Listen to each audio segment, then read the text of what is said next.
Bonjour à toutes et à tous. Je vous remercie pour votre participation à ce webinaire organisé par la FGMM. Nous tenions à remercier aussi toutes les personnes qui ont répondu au questionnaire, mais qui n'ont pu être présentes aujourd'hui. Nous avons la chance d'accueillir les intervenants suivants. Catherine Pinchon de la Confédération, Jérôme Duchemin de la CFDT Cadre, Johnny Fabre de la FGMM CFDT et Christine Virasamy de PSA et Pascal Marco de Malakoff Humanis.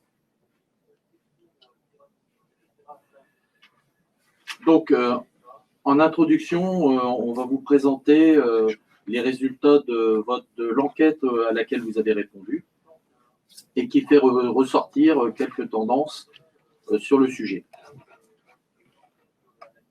Donc, comme vous allez pouvoir le remarquer sur le slide, 76% des répondants travaillent dans une entreprise qui, avant le confinement, utilisait déjà le télétravail.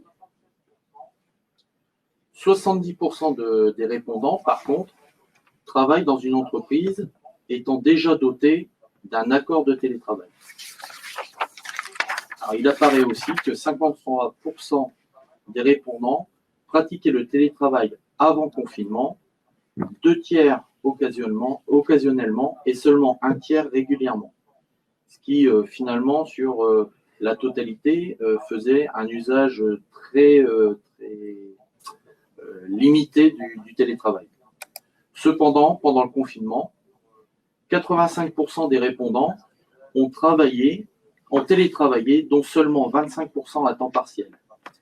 Donc, on voit là que sur la majorité des personnes qui ont télétravaillé, ils l'ont fait 5 jours par semaine à 100%.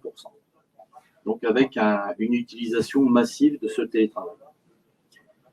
80% des répondants sont dans une entreprise qui souhaite actuellement, pour un quart, généraliser le télétravail et pour les 3 quarts, élargir la pratique du télétravail. De manière générale, le sondage montre une tendance à vouloir pratiquer le télétravail sur une période de 2 jours maximum et ne souhaitent pas du tout son arrêt et ne veulent pas la pratique occasionnelle.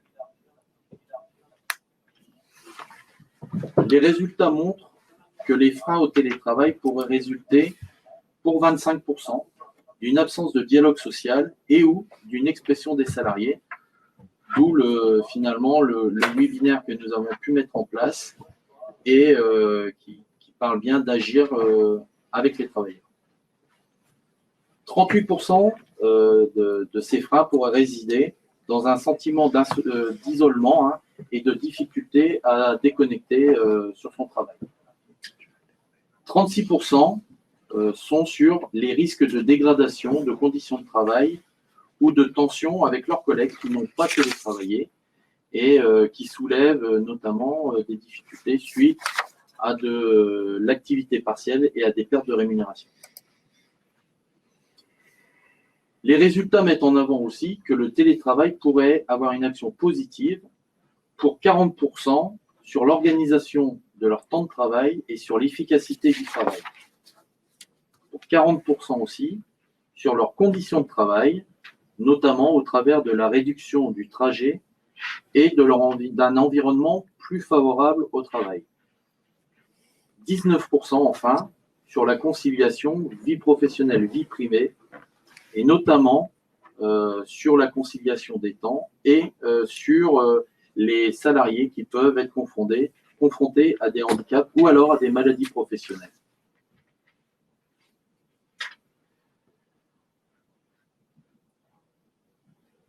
Donc, excusez-moi, je ne me suis pas présenté au début du webinaire. Donc, je suis Malik Chouarbi, je suis secrétaire fédéral à la FGMM et je suis en charge des dossiers emploi-formation. Je voulais vous rappeler aussi que les questions que vous allez adresser lors de ce webinaire seront lues au fur et à mesure et une réponse sera apportée, alors pas de manière individuelle, à la fin et de manière collective. par thématique. Je vais donc maintenant passer la parole à Pascal Marco de Malakoff qui va nous présenter donc l'étude qui avait été lancée sur le télétravail. Bonjour, Pascal Marco, du groupe Malakoff Humanis. Effectivement, ce qui est intéressant, je vais vous présenter une étude qui viendra corroborer un certain nombre d'éléments d'information que vous a présenté Malik, puisque depuis 3 ans maintenant, nous menons au sein du groupe Malakoff Humanis une enquête, un baromètre annuel sur la santé des salariés en situation de télétravail. Ce qui est intéressant de la part de cette enquête, c'est qu'elle nous permet d'avoir une vision, sur la durée, des grandes tendances qui se dessinent autour de la manière dont les salariés et les chefs d'entreprise, parce que c'est une étude avec un regard croisé, chefs d'entreprise et salariés, sur la vision qu'ils ont du télétravail. Et comme vous pouvez le voir sur le slide, en fait, depuis la période de confinement, on a fait 3 études, même 4 études, réactualisées pour voir comment la période de confinement avait impacté le télétravail. Donc, on va rentrer dans le vif du sujet. Je ne vais pas être long, puisque mon objet, c'est plutôt de fixer un cadre d'analyse et non pas de générer du discours. Voilà. Premier élément d'analyse qui ressort, c'est qu'effectivement, avec la crise qu'on a traversée pendant la période de confinement, la crise sanitaire, on a une explosion On a une forte, nette progression du nombre de salariés en télétravail, puisqu'on est passé de 25% de télétravailleurs en 2017 à aujourd'hui 1 salarié sur 3, donc on était 1 sur 4, aujourd'hui 1 sur 3. On a eu un pic en mai avec 41 salariés qui étaient en télétravail. Alors en télétravail ou en travail confiné, là-dessus il faudra peut-être voir si effectivement il n'y a pas une nuance à apporter.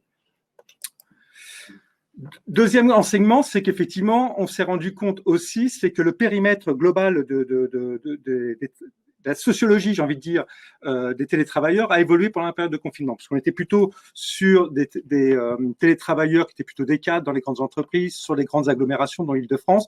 Et là, effectivement, on est passé sur d'autres catégories qui sont rentrées dans la démarche télétravail, avec des professions intermédiaires et plus seulement des managers, qui sont majoritairement aussi des hommes, c'est un état de fait, et donc davantage de femmes. Donc ça, c'est le deuxième enseignement qui ressort de l'étude. Voilà. Troisième enseignement, c'est que là, effectivement, le jour on a eu une nette augmentation du nombre de jours hebdomadaires télétravaillés, puisqu'on a doublé, effectivement, le nombre de jours télétravaillés en moyenne, avec 1,6 jours en septembre 2019, on est passé à 3,4 jours en juin 2020, soit 2 fois plus. Alors, je vais assez vite, je trace juste un tableau. Les conclusions de tout ça, la première conclusion, la première conséquence qu'on analyse, c'est qu'effectivement, on a une augmentation du niveau de satisfaction des télétravailleurs à l'égard du travail à distance. Donc, on est passé de 5,7 la note d'appréciation à 8, et ça concerne aussi bien les gens qui étaient déjà en télétravail avant la crise sanitaire que les nouveaux entrants dans le télétravail. Donc ça, c'est le premier enseignement, c'est qu'il y a quand même plutôt une appréciation assez forte, une note moyenne de 8 sur 10 autour de la question du télétravail, la manière dont les salariés le vivent. Et donc, conséquence de tout ça, c'est quand on pose la question aux salariés, effectivement, est-ce que vous voulez télétravailler davantage? Oui, il y a une demande croissante des salariés pour être en télétravail, puisque on voit effectivement que 90% quasiment des salariés souhaitent prolonger l'expérience télétravail après la période de confinement. Donc ça, c'est quand même un enseignement assez intéressant. Et que effectivement, la durée idéale du télétravail par mois a presque été multipliée par 1,5, 1,6 plus précisément. Donc là, il y a une forte attente de la part des salariés autour de la question du télétravail. Donc ça, c'est un des enseignements que nous, on retire. Deuxième conséquence, c'est que les entreprises aussi portent un regard plutôt nouveau sur le télétravail. là où il y avait beaucoup de réticence, c'est-à-dire quand on pose la question aux salariés, d'après vous, comment votre employeur perçoit la question du télétravail, eh ben, là où ils étaient quand même très peu à considérer que leur employeur, leur patron était favorable au télétravail, on voit qu'on est passé d'un avis positif à développer la pratique qui est passé de 8 à 26%, et sur le changement de position de l'employeur, de 16 à 47%. Donc ça, c'est aussi quelque chose d'intéressant, c'est-à-dire qu'il y a une convergence dans les attentes du télétravail.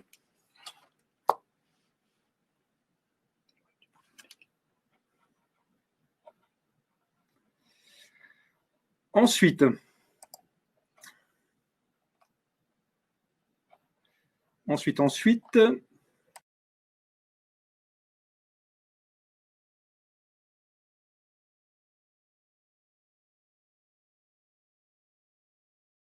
et Malik aussi. Bon, on va revenir sur les slides. Excusez-moi, il y a un petit souci technique. J'en étais où? C'est bon, là, on voit les slides à nouveau?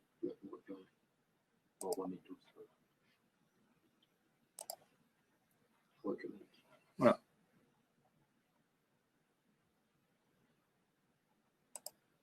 Est-ce que vous voyez les slides à nouveau?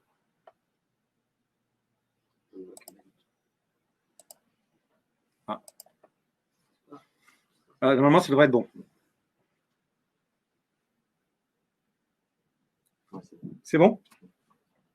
Alors, les attentes des employeurs telles qu'elles ressortent, c'est qu'effectivement, en fait, il y a deux raisons à ce que les employeurs soient davantage favorables à la mise en place du télétravail. C'est d'abord pour des raisons, je dirais, sociales, puisqu'effectivement, face à la demande croissante et à l'appétence que peuvent exprimer un certain nombre de salariés autour du télétravail, on voit très clairement qu'il y a une tendance à suivre le mouvement pour satisfaire, si je puis dire, les salariés. Mais la raison aussi principale, c'est une raison de nature économique, qui porte à la fois sur les aspects charges comment dire, liées effectivement au coût de l'immobilier, les charges afférentes, aux frais de transport, et dans certains cas, et ça a été exprimé par certains militants CFDT, entre autres, avec lesquels j'avais pu échanger, il y a aussi des constats d'augmentation de la productivité pour certaines catégories qui poussent aujourd'hui les employeurs à reconsidérer leur relation au télétravail.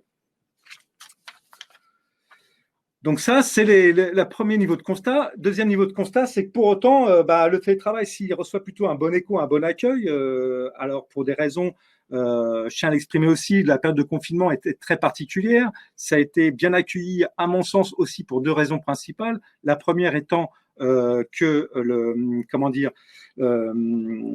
ça a été doublement protecteur à la fois d'un point de vue sanitaire, puisque effectivement les gens qui étaient en télétravail étaient protégés du risque d'être contaminés, et un facteur aussi, un élément protecteur d'un point de vue économique, puisque les gens qui étaient en télétravail n'étaient pas pour le coup concernés par le chômage partiel, voire tout simplement par des processus de licenciement collectif ou individuel.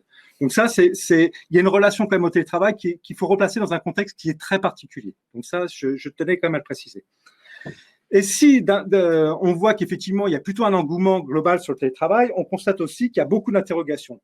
Des interrogations principalement portées par les salariés autour effectivement des questions de la vie privée, de l'équilibre vie professionnelle, vie perso, de la question de la charge de travail et de la déconnexion avec le sentiment de travailler plus parfois, la question de la confiance et l'accompagnement des managers sur les questions d'autonomie, et puis les systèmes de contrôle qui peuvent être mis en place dans le cadre du télétravail. Donc là, il y a quelque chose qu'il faut peut-être aussi creuser.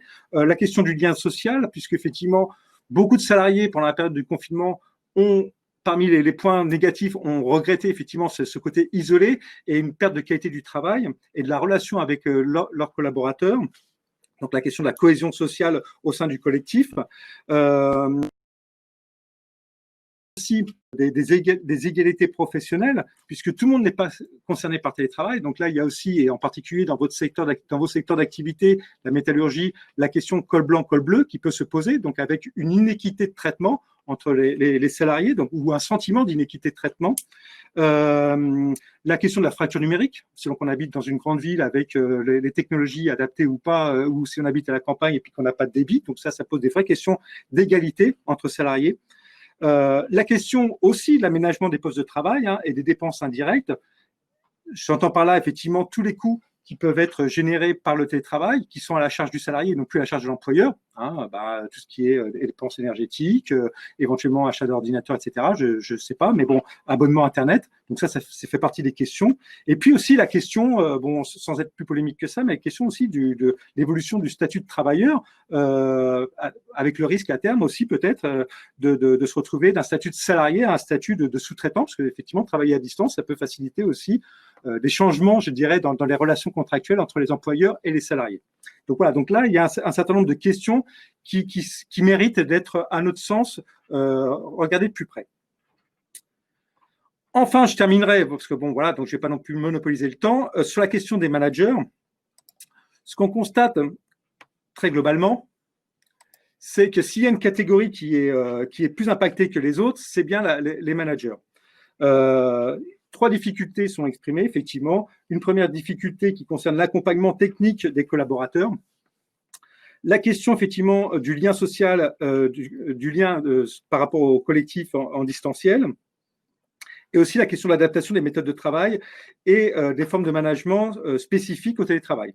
Donc là, ce qui ressort de ces points, c'est que souvent les managers affirment dans l'enquête qu'on a menée, c'est qu'on a vu pendant la période du confinement, le regret majeur, c'est qu'effectivement, il y a un problème d'accompagnement des managers. C'est-à-dire que 64% des managers qui ont été interrogés pendant cette période-là ont affirmé ne pas avoir été suffisamment, du moins pas du tout accompagnés. Et 45% souhaitent être mieux accompagnés et surtout mieux formés. Donc là, il y a des vrais enjeux sur, effectivement, compte tenu du rôle que peuvent jouer les managers directs dans les questions de cohésion des collectifs, il y a vraiment un travail, une réflexion à avoir sur ce sujet-là. Enfin, dernier point, et j'en aurai fini, je ne vais pas monopoliser plus que ça la parole. Ah non, c'est la parole à Catherine Pinchot. Voilà, tout simplement. Excusez-moi et merci en tout cas de votre écoute. Je te remercie, Pascal.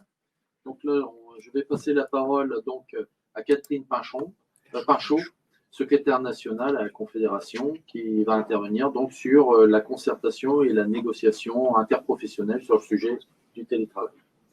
Je te laisse la parole, Catherine, pour que tu puisses te présenter.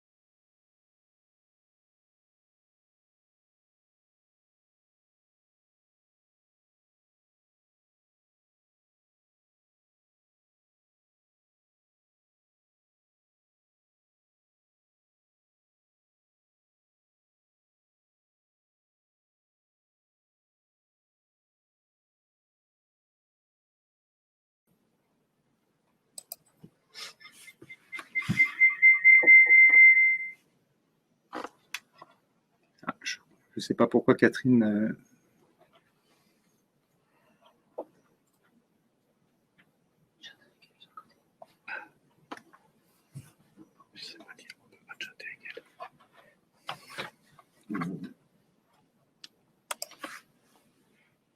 Ah, oui. Oui, Catherine? Oui. Voilà. Il y a un petit décalage apparemment. D'accord. Vous avez rien entendu de ce que j'ai dit alors? Non. Non. D'accord. Bon, bah, je parlais toute seule alors. Bon, bah, on va recommencer. Alors, bonjour à toutes et à tous. Donc, je disais justement, comme je ne me vois pas, je ne sais pas si ma caméra est bien réglée ou pas. En tout cas, ravie d'être avec vous pour parler du sujet du télétravail. Comme Pascal l'a très clairement indiqué précédemment, c'est un sujet qui s'est pleinement invité pendant la crise sanitaire qu'on a rencontrée, même si c'était une modalité d'organisation du travail qui existait dans un certain nombre d'entreprises auparavant. En tout cas, la mise en place du télétravail qui était imposée pendant cette période de crise sanitaire et de confinement a permis d'assurer la continuité des activités et puis le maintien en emploi d'un certain nombre de salariés. Et depuis, il est fortement préconisé, fortement recommandé, même si depuis la rentrée de septembre en particulier, il y a eu quand même un retour sur site de nombreux salariés. Mais il y a aussi des entreprises, et je pense que vous pourrez, certains d'entre vous, le confirmer, il y a aussi des entreprises qui ne voient pas leurs salariés revenir et qui ne les voient pas revenir avant au moins début 2021. Donc, ce qui fait que le télétravail qui s'est invité pendant la crise sanitaire re-questionne quand même grandement notre rapport au travail et de par l'appétence qu'il a développée tant pour les entreprises que pour les salariés, même si là aussi Pascal l'a bien mis en évidence, il y a certes des opportunités pour chacun, mais il y a aussi des risques qu'il ne faut pas négliger. En tout cas, c'est un sujet de dialogue social de manière importante.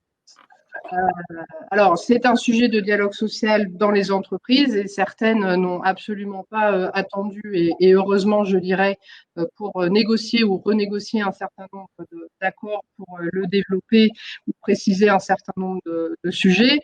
Au niveau interprofessionnel, en tout cas, nous avons été invités au printemps dernier par la partie patronale et en particulier le MEDEF à nous mettre autour de la table pour discuter du télétravail. Donc, on a engagé une période de discussion paritaire.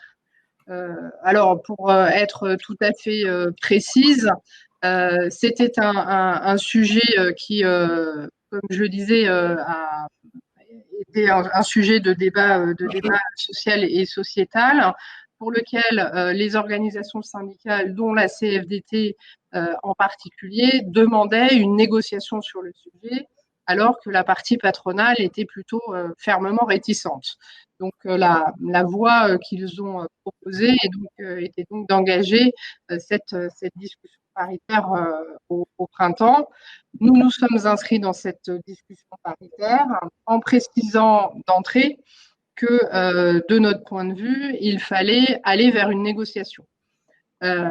Et dans ce cadre-là, d'ailleurs, nous avions, avant l'engagement de ces discussions paritaires, élaboré un certain nombre de préconisations, au nombre d'une douzaine, sur les axes qui nous semblaient importants à mettre en œuvre pour pouvoir développer le télétravail dans les entreprises dans les meilleures conditions possibles. C'est un travail que nous avons pu faire conjointement avec la CFTC et l'UNSA. Et donc, tout ça, vous avez dû normalement le voir passer. On l'a produit donc en amont, en fait, de l'engagement des discussions paritaires.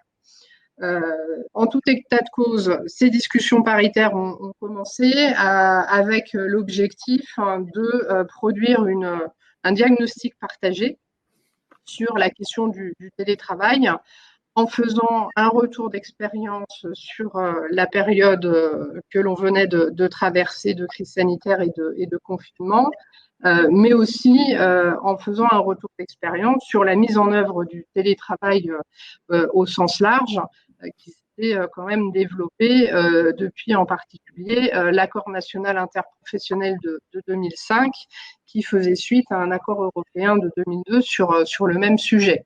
Pour rappel, le télétravail est actuellement encadré par cet accord de 2005, repris en partie, mais pas totalement dans la loi, et qui a vu une suite avec les ordonnances Macron de 2017 qui ont assoupli un certain nombre de dispositions.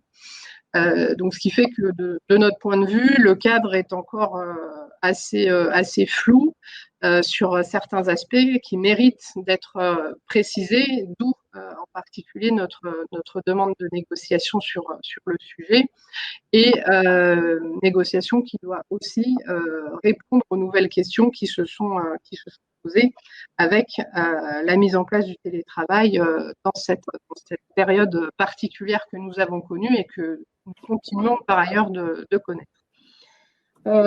En tout état de cause, donc, nous avons commencé ces discussions paritaires pour réaliser un diagnostic partagé. Pour ce faire, nous avons les uns et les autres présenté des enquêtes et des études. En ce qui concerne la CFDT, vous avez sans doute dû voir que nous avons été partenaires de Res Publica avec Terra Nova, Liaison Sociale Magazine, entre autres, d'une enquête pour voir pendant cette période de confinement comment le télétravail avait été vécu. Donc, nous avons versé les résultats de cette enquête à la discussion entre organisations syndicales et patronales.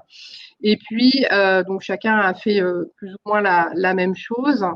Et nous avons procédé à un certain nombre d'auditions, l'ANACT, l'INRS et puis Futurita.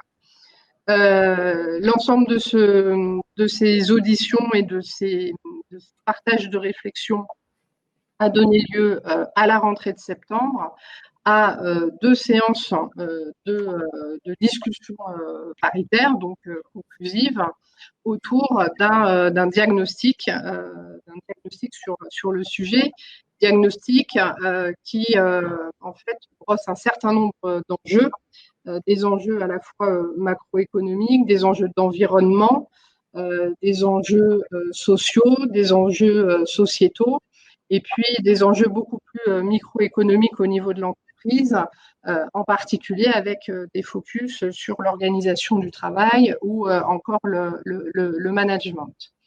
À l'issue de ces 2 séances de négociation à la rentrée, nous avons donc considéré que le diagnostic final était un document abouti qui reflétait en fait l'ensemble des discussions paritaires que nous avions eues, mais que, conformément à ce qu'on pensait avant notre engagement dans ces discussions-là, il devait avoir une suite. Donc, nous restions sur notre position à demander une ouverture de négociation sur le sujet.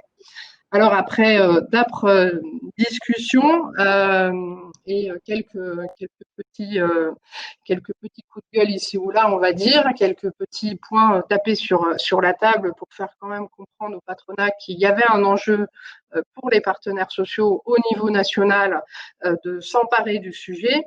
La dernière séance a permis au patronat de nous annoncer qu'il voyait des sujets qui pouvaient justement faire l'objet d'une négociation sur le télétravail, et donc ils étaient finalement enclins à ouvrir cette négociation.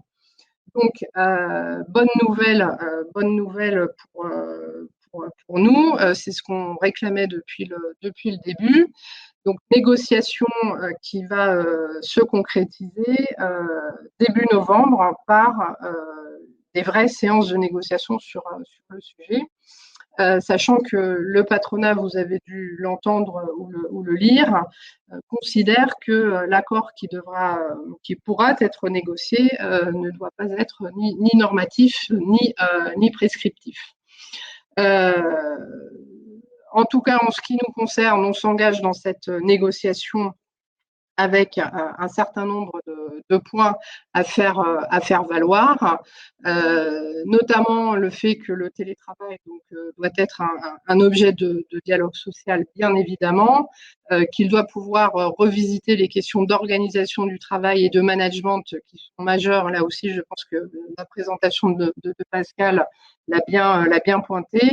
Il y a des questions de conditions de travail, de prévention des risques psychosociaux et d'autres risques qui doivent être pris en considération. Il y a des enjeux de formation au management du travail qui doivent être également abordés.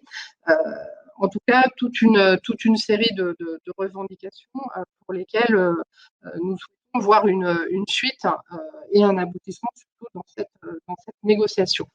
Quant à l'aspect normatif et prescriptif de l'accord, comme je le disais tout à l'heure, il y a l'accord de 2005, il y a une partie qui a été reprise dans la loi, plus ou moins détricoté en 2017 avec les ordonnances.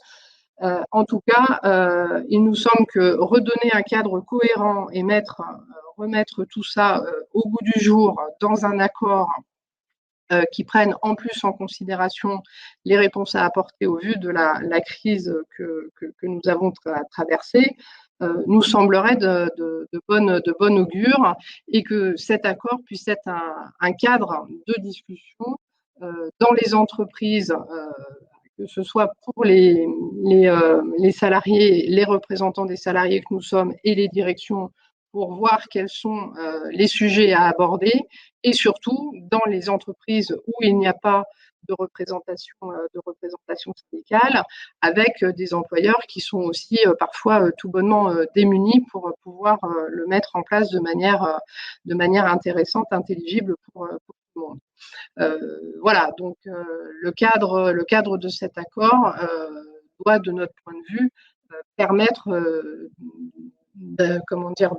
d'atteindre ces différents objectifs et de répondre aux questions et aux aspects que nous souhaitons voir traités, pour que le télétravail puisse se décliner, se développer dans un équilibre. Bien évidemment, on pourra revenir sur la question de cette généralisation du télétravail que nous ne souhaitons pas.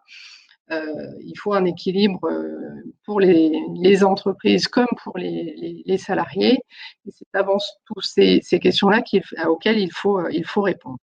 Voilà, donc pas mal d'ambitions à mettre dans cet accord, mais le diagnostic auquel nous sommes parvenus nous semble être une bonne base, avec un certain nombre de fils qui peuvent être tirés et trouver des réponses très rapidement dans un nouvel accord interpro qui peut donner sens à ce télétravail. Voilà, encore un beau sujet sur la table au niveau interprofessionnel, mais je le répète, les entreprises, certaines et certains d'entre vous, n'ont pas attendu l'interpro pour aussi aborder le sujet au plus près de la réalité du travail des salariés. Voilà. Merci Catherine. Donc maintenant, nous allons avoir l'intervention de Jérôme Chemin, donc secrétaire général adjoint de la CFDT Cadre, qui va aborder donc le sujet de la méthode pour manager le lien entre télétravail et l'organisation du temps de travail.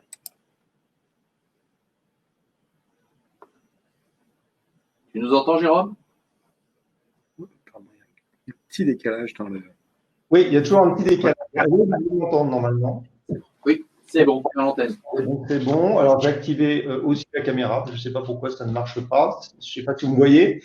Je vous remercie pour l'invitation. Je remercie la Fédération pour l'invitation. Bonsoir à tous. Puis bonsoir à ceux aussi, un petit bonsoir particulier à ceux que j'ai vus en ligne et que j'ai eu l'occasion de croiser dans différentes rencontres et différentes réunions. Pour vous parler un petit peu ce soir un complément, c'est en lien avec ce que vient de dire complètement Catherine, sur l'organisation du travail et le management, parce que c'est quelque chose qui a posé énormément de questions ces dernières semaines. Alors pourquoi ces dernières semaines? Puisqu'on s'est retrouvé en fait avec un management qui s'est fait à temps complet, je dirais en télétravail, et qui a mis en lumière, je dirais, les limites un petit peu de l'exercice. Alors, la question du management, c'est pas posée, je dirais, lors du confinement, elle s'est toujours posée évidemment, lors de la mise en place du télétravail. Mais je dirais que là, le télétravail agit véritablement comme un miroir grossissant sur les travers un petit peu que l'on pouvait observer en entreprise. Parce qu'un manager, je dirais, qui est mauvais, je dirais, en présentiel, est encore plus mauvais, j'ai envie de dire, en télétravail. Alors, pourquoi la question du management se pose? En fait, l'historique, si on devait faire un petit peu un lien avec ce que l'on vit dans les entreprises depuis des années, et quand je dis des entreprises, je mets aussi les administrations. Je pense qu'aujourd'hui, il y a de moins en moins de différences. On peut dire, heureusement, malheureusement, je ne vais pas rentrer ce soir dans le débat qui ferait l'objet d'un webinaire entier. Mais on a observé en effet un développement du télétravail qui a reposé déjà sur une individualisation des relations de travail. C'est-à-dire pourquoi on en est venu à développer une telle relation, je dirais, du travail à distance, c'est que déjà, même en présentiel, il y avait une individualisation de la relation de travail. Individualisation qui a commencé déjà sur le temps de travail. On a remarqué ça avec le développement du forfait jour, les horaires variables. Individualisation aussi en termes d'objectifs. Les objectifs, les entretiens sont individuels, les objectifs sont individuels. Et puis le dernier stade, je dirais, qui est le plus criant, c'est évidemment les rémunérations et les NAO, où on va de plus en plus vers de la rémunération individuelle, de l'augmentation individuelle aux dépens du collectif.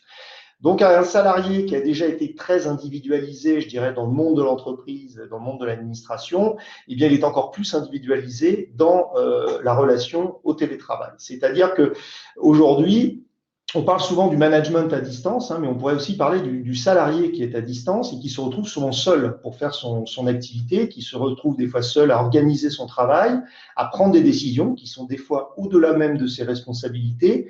Un manager donc qui encadre souvent plus, je dirais, par l'ancienne façon qu'on pouvait dire qui est le command and control, comme on dit aux États-Unis, c'est-à-dire vraiment le commander et contrôler le travail, et qui se retrouve aujourd'hui à être obligé de le faire à distance. Donc cette individualisation, je pense, du salarié, elle est déjà le point de départ, je dirais, de ce management. Alors ce management, il a été aussi énormément bouleversé. Pourquoi? Parce que les managers se sont retrouvés avec, entre guillemets, une tâche supplémentaire en confinement.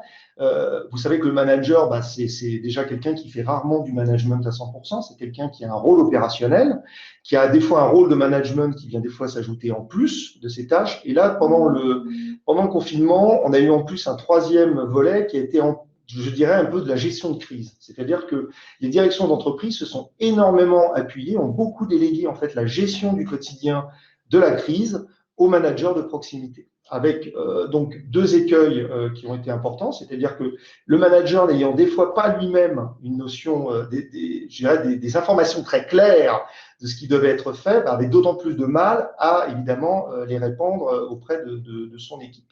La deuxième chose aussi, c'est l'attitude un petit peu que nous avons vis-à-vis de la relation à distance. C'est-à-dire, les besoins ne sont pas les mêmes, les vécus n'ont pas été les mêmes. Vous avez des gens qui ont vécu le confinement dans des situations plutôt confortables, qui ont une certaine autonomie dans leur travail, qui n'ont pas forcément besoin de relations régulières avec leur management, et puis d'autres par contre qui se sont retrouvés parfois isolés dans un 15 mètres carrés, qui avaient besoin un petit peu je dirais d'informations pour faire leur travail. Faut penser aussi à tous les gens qui ont été accueillis en janvier-février et qui automatiquement en mars se sont retrouvés en confinement alors qu'ils n'avaient que 1 mois ou 2 mois dans l'entreprise ou dans le poste.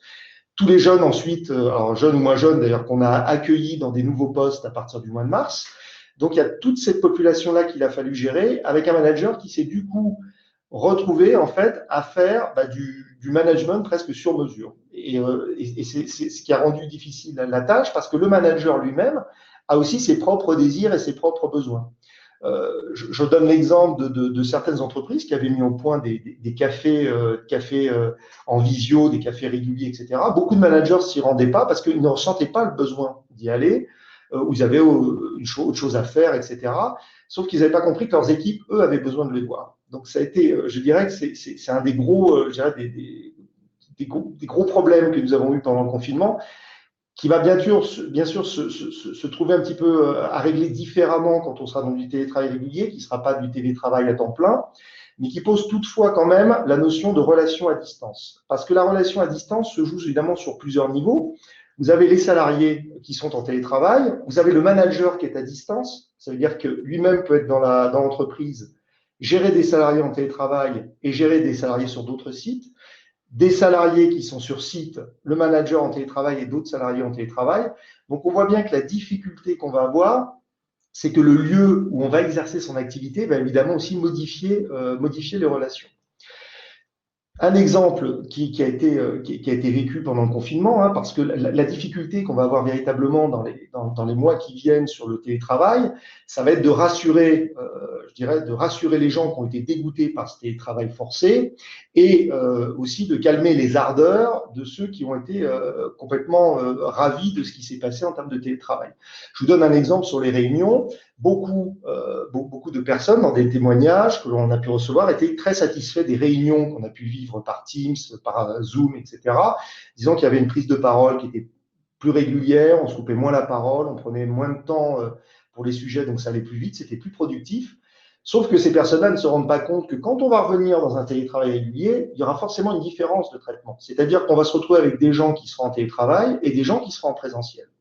Donc, on peut imaginer une réunion où 4 personnes seront au bureau quand une sera en télétravail. Et l'expérience veut que, généralement, les salariés qui sont en télétravail et qui font ce genre de réunion disent qu'ils sont souvent oubliés. Alors, quand ils sont en visio, on arrive à les voir. Quand ils sont en audio, c'est encore pire. On les oublie souvent et ils ont énormément de mal à prendre la parole, à faire valoir leur point de vue, etc. Et se disent eux-mêmes très limités dans ce genre de réunion, au point que certains n'y vont plus du tout. Donc, il va falloir qu'on retravaille aussi la façon de faire de réunions j'ai envie de dire le terme rééduquer, on n'est pas à l'armée, mais de trouver en fait des façons en fait d'animer les réunions qui soient différentes, en prenant beaucoup plus en compte aujourd'hui les gens en télétravail, d'autant plus s'ils sont beaucoup plus nombreux qu'avant. Donc, il va falloir aussi régler cette question.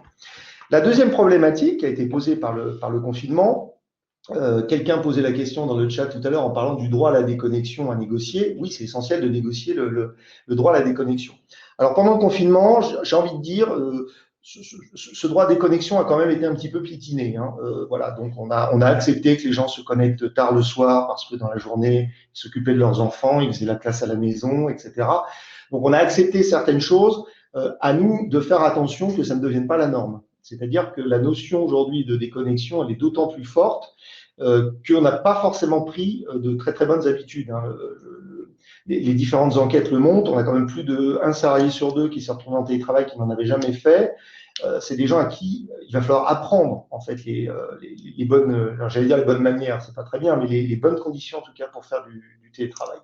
Donc ça, c'est la notion évidemment des horaires. Et puis la troisième notion qui est peut-être la plus importante, c'est évidemment la charge de travail. Quand vous vous retrouvez face à votre ordinateur tout seul, vous n'avez pas la possibilité de confronter votre charge de travail, voilà, vos attentes, vos besoins, avec quelqu'un, en discuter, voilà, en parler librement avec votre manager. Beaucoup de salariés nous ont dit que c'est complètement différent d'interpeller dans son bureau le manager pour dire qu'il y a quelque chose qui ne va pas, et de l'appeler au téléphone pour le déranger, lui dire que quelque chose ne va pas. Donc, il y a beaucoup de salariés pendant le confinement en fait, qui se sont retenus, qui n'ont pas fait de signalement forcément.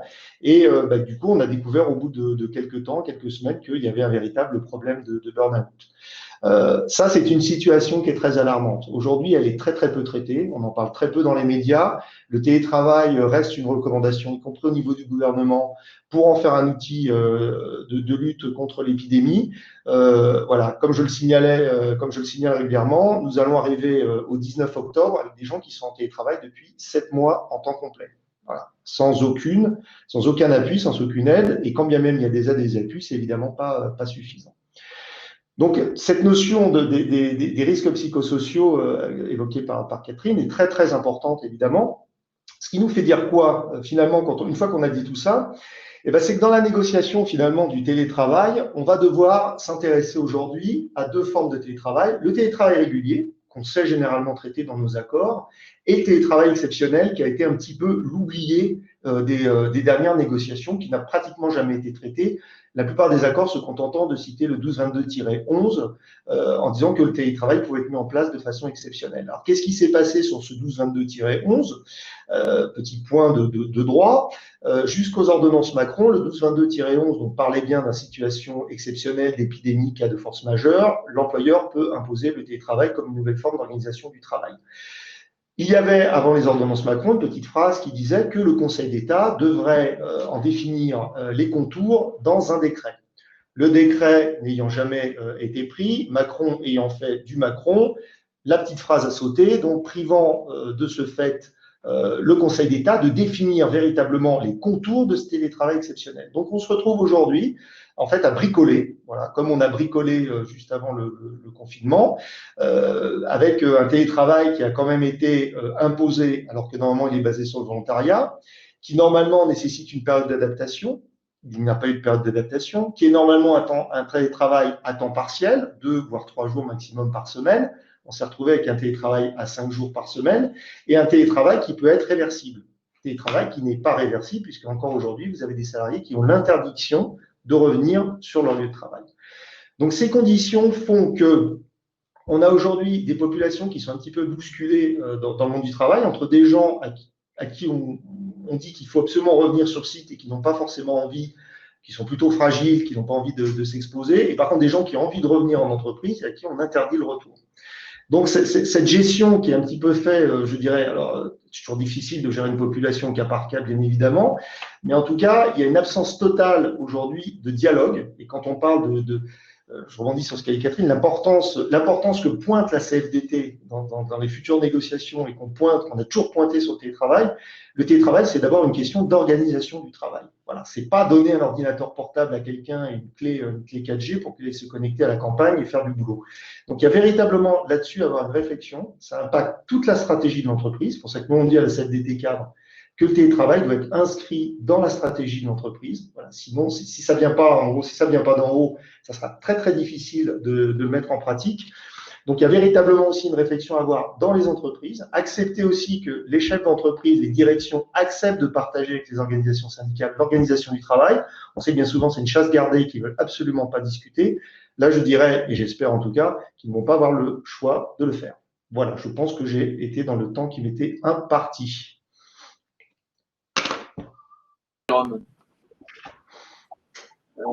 Maintenant, je vais donner la parole donc à Johnny, qui va pouvoir justement nous parler du développement donc du pouvoir d'agir des travailleurs, donc un impératif pour transformer l'organisation du travail.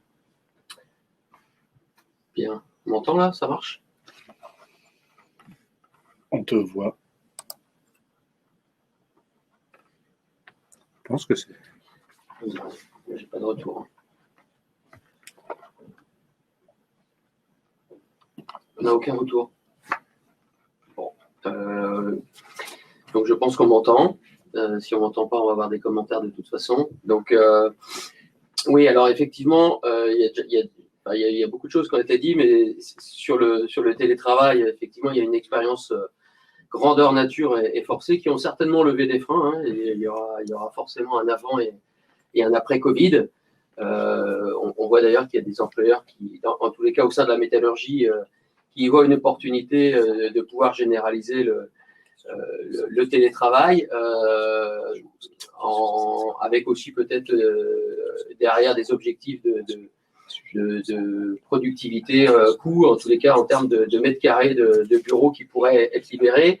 Bon, ce qui est certain, c'est que tel que le télétravail a été vécu pendant cette période de confinement, c'est pas quelque chose qui peut être reconduit de manière durable, hein, parce que tout le monde n'avait déjà pas l'habitude de faire du télétravail ou pas, tout le monde n'est pas encadré par des accords, tout le monde n'avait pas forcément non plus les mêmes moyens à disposition chez eux, c'est-à-dire est-ce qu'ils avaient déjà un espace dédié, est-ce qu'ils avaient des enfants ou pas à la maison, enfin toutes ces choses-là, ça pose question, et en tous les cas on voit que dans la métallurgie, il y a beaucoup de choses qui avancent sur le sujet, donc c'est important que les équipes s'en emparent.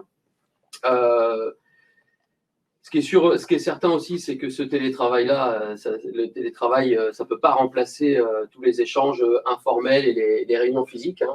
Jérôme a parlé de l'organisation. Là, on est vraiment sur l'organisation du travail. Et il peut y avoir s'il y a des réunions où certains sont en distanciel et d'autres en présentiel, c'est effectivement un problème, et ça, nous on a vécu des réunions comme ça où ceux qui sont distanciels nous disent c'est quand même assez compliqué de pouvoir interagir et on se sent un petit peu écarté. Alors autant que par contre pendant le confinement, quand tout le monde était en distanciel, on avait plutôt des retours où certains disaient du coup on se sentait plus à agir parce qu'il y avait aussi des interactions par le chat. C'est pour ça qu'il faut réfléchir à comment intégrer les salariés, les représentants du personnel dans cette mise en œuvre qui touche à l'organisation du travail, parce qu'effectivement, ça nécessite, en tous les cas, ça va aussi nécessiter, par rapport à ce qui a été vécu et les changements qui vont s'opérer derrière, ça impacte, ça oblige à une réorganisation de l'activité, et ça doit forcément se préparer et se conduire comme un projet, avec l'importance, ça a déjà été dit, mais j'insiste aussi sur, en tous les cas, on est convaincus que c'est très important que cette organisation-là de l'activité doit vraiment être adaptée au travail réel, au plus près de l'activité des personnes concernées. Et ça nécessite donc que, d'une part, les représentants du personnel soient intégrés dans cette réflexion, cette mise en œuvre, et les accords, du coup, ne doivent pas porter uniquement sur le nombre de jours, les indemnités, etc. Ça doit bien sûr en faire partie, mais ça doit aussi laisser des possibilités de faire au plus près, de pouvoir expérimenter, en lien aussi avec les salariés. Alors nous, on prône de passer par des espaces de discussion sur la qualité du travail. C'est ce que la fédération porte dans les démarches QVT. Les démarches QVT qui, en fait, finalement, si on veut vraiment agir sur cette partie-là, ça passe aussi par la mise en place d'espaces de discussion sur la qualité du travail. Donc, il faut pouvoir mettre ces choses-là en place. Et surtout en débat et en discussion. Et le télétravail, finalement, en fait partie, pour toutes les raisons et toutes les choses qui ont déjà été dites préalablement. Mais effectivement, on doit pouvoir, ces espaces de discussion entre les salariés et avec la présence aussi des managers, ce qui me semble important, pouvoir discuter sur les moyens, les besoins de chacun, éventuellement aussi les nécessités peut-être de prévoir des moments de présentiel nécessaires pour tout le monde sur certains sujets. Enfin, toutes ces choses-là, ça doit être discuté au plus près des réalités et des services. Et ça peut pas, en tous les cas, de notre point de vue, ça peut pas être des accords qui peuvent être cadrés dans une entreprise au global ou même dans un groupe, parce que toutes les réalités seront différentes et on doit laisser la possibilité de s'adapter au plus près. Quand je dis ça, ça veut dire qu'il peut y avoir des accords, enfin, en tous les cas, nous, ce qu'on préconise, et c'est la même chose qu'on préconise pour les accords et les négociations sur la QVT, on est convaincu que le télétravail et la QVT, c'est deux choses qui doivent s'aborder aussi de la même façon. Il peut y avoir des accords cadres qui fixent, comme je disais, les possibilités, les moyens de faire du télétravail, de traiter de ce qui sera, comme le disait Jérôme, l'occasionnel ou le régulier.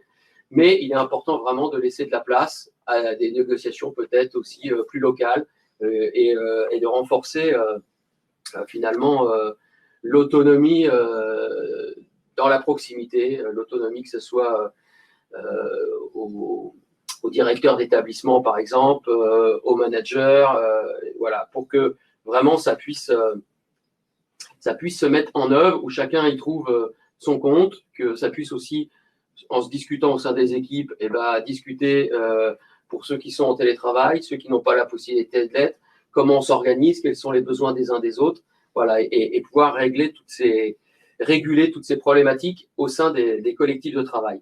Ce qui fait que finalement, cette approche-là permet aussi de faire en sorte que ce télétravail qui pourrait être vu comme une forte individualisation et une individualisation encore plus poussée que ce qui existe déjà dans les modes d'organisation du travail actuel, permettent au moins d'avoir des temps de collectif où on se retrouve, où on discute de tout ça. Nous, ce qu'on préconise en termes de méthodologie, c'est que, en tous les cas, pour ce qui est des négociations sur le télétravail, c'est que déjà, on passe par un temps de questionnement des salariés pour savoir un petit peu où est-ce qu'ils en sont, comment ils vivent les choses, quelles sont leurs difficultés, quels sont leurs besoins. Donc, on a une enquête sur la qualité du travail. C'est d'ailleurs quelque chose qu'on parlera, sur lequel on reviendra à la fin de ce webinaire. Donc ça, ça nous semble très important de faire ces choses-là en amont de négociations. Et puis après, de passer par de l'expérimentation avec mise en place d'espaces de discussion sur la qualité du travail et ainsi permettre l'autonomie au collectif et de pouvoir mettre en débat les questions de la qualité du travail et de comment ils vont pouvoir s'organiser et gérer les choses individuellement et collectivement.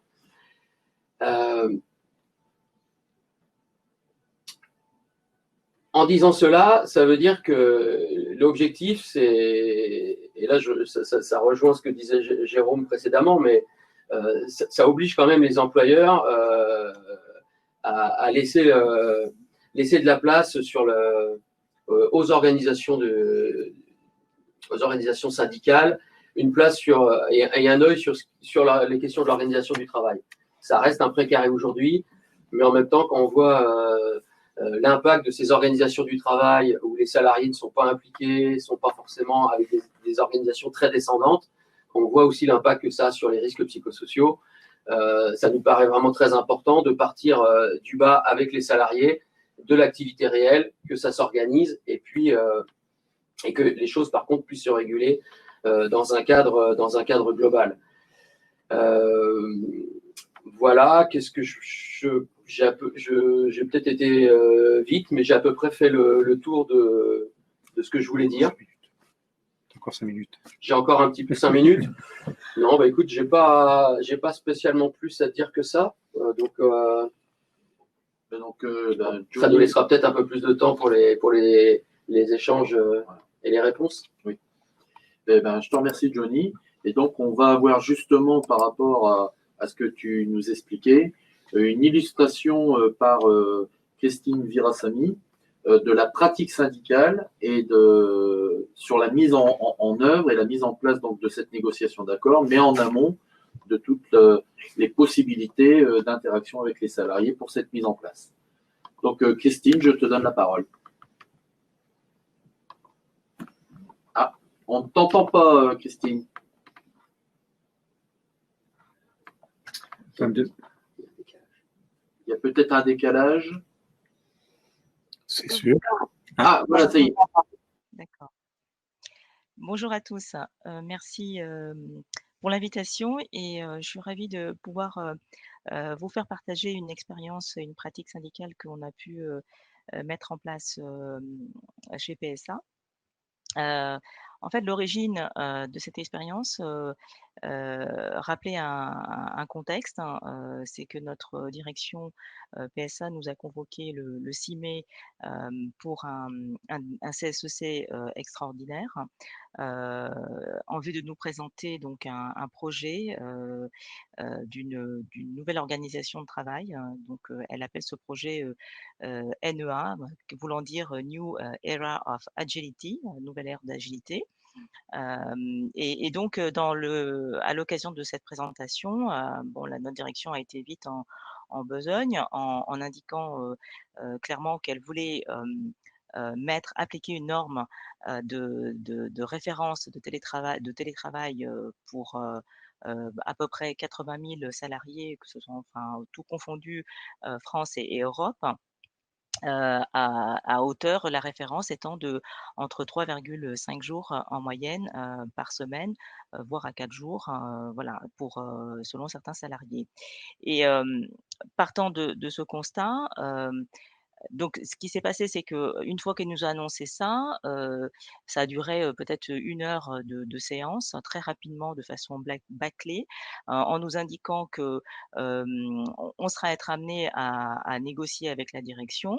Et dans la foulée, on a su que juste après notre CSEC, notre DRH Monde, qui est Monsieur Xavier Chéreau, s'est empressé de faire sa pub et sa com sur LinkedIn et donc avec forcément beaucoup de connexions, etc. Et puis, les salariés ont reçu cette information, comme quoi maintenant la nouvelle norme de télétravail était 3,5 jours. Tout en sachant que à aujourd'hui, enfin depuis 2015 en tout cas, chez nous, on a un accord spécifique sur le télétravail permettant aux salariés d'aller jusqu'à 3 jours par semaine. avec des conditions précises d'indemnisation, enfin de primes d'installation, etc. Et donc cette méthode et cette façon de faire nous a fortement fâchés, agacés, parce que d'un côté, notre direction nous dit: «Ben oui, on va négocier avec les partenaires sociaux», tout en donnant un calendrier de négociation déjà avec une finalité très claire, hein, donc c'est-à-dire qu'entre le 6 mai où on nous a annoncé les choses et on nous donnait un calendrier jusqu'à peu près, en gros, pour une application d'accord, enfin jusqu'à en début septembre. Donc on trouvait quand même que c'était vraiment mettre les charrues avant les bœufs.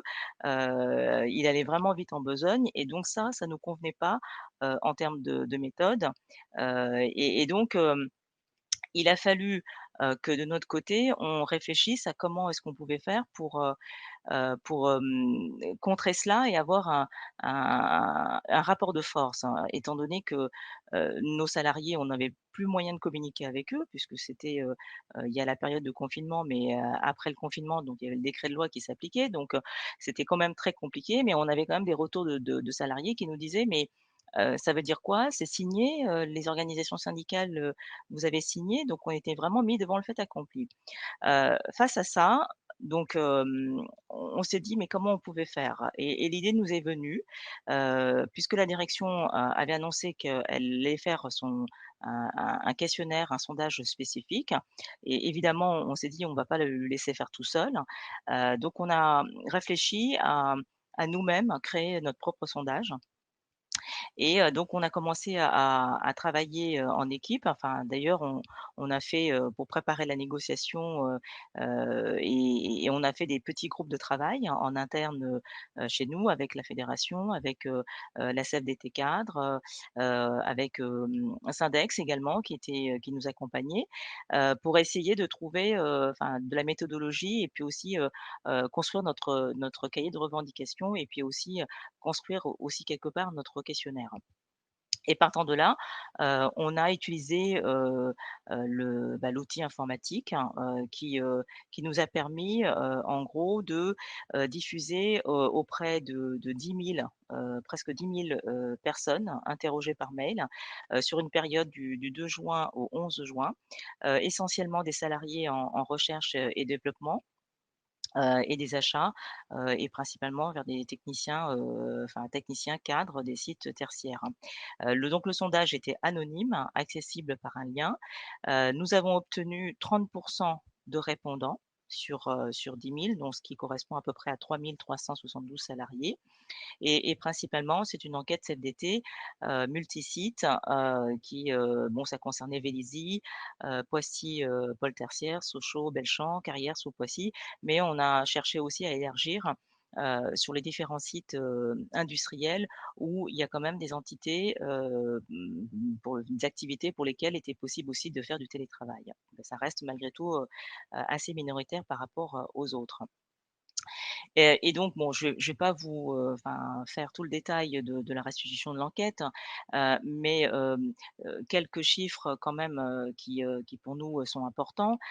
C'est que, 56 des salariés de PSA sont défavorables au projet de télétravail massif, de la direction, donc et 44 y sont favorables. Donc ça reste, assez mitigé, mais majoritairement, c'était refusé en bloc, hein. Et puis on a, 3/4 des salariés qui, ne souhaitent pas et qui nous ont dit très clairement qu'ils ne veulent pas aller au-delà de 3 jours de télétravail par semaine. Voilà. Et puis après, bon, ben, on a, tout le retour de, quels sont les freins, des salariés au télétravail massif.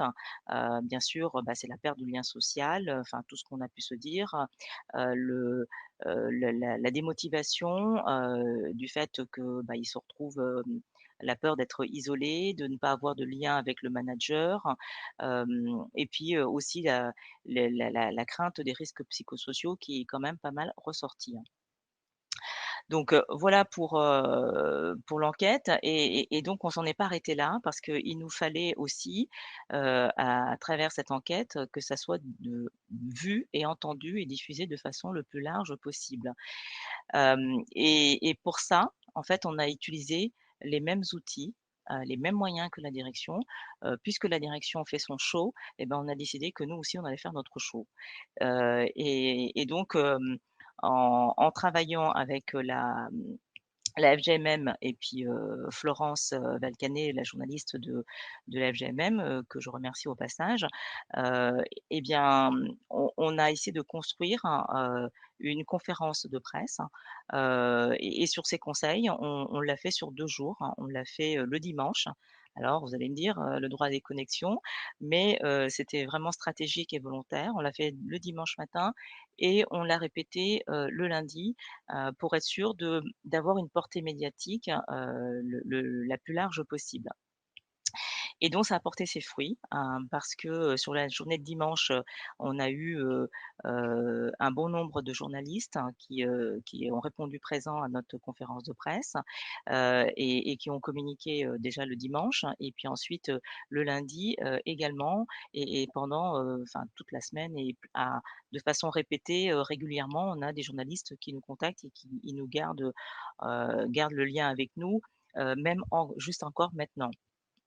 Assez régulièrement, on est, quelque part en termes médiatiques devenue la référente, et les autres, organisations syndicales sont plutôt, inexistants. Voilà, ils passent dans quelques presses quand même, mais en termes de présence médiatique, on a su prendre le poids sur eux. Et une fois on a fait ça, donc ça nous a permis aussi, de recommuniquer auprès des salariés, de, très clairement confronter, avec la direction, les résultats de notre enquête, et celles de la direction. Et puis, derrière, ça nous a permis aussi de construire notre cahier de revendications, qui est très clair, hein, bon, mais qui rejoint un peu ce que Catherine Pinchot et puis Jérôme Chemin indiquaient tout à l'heure.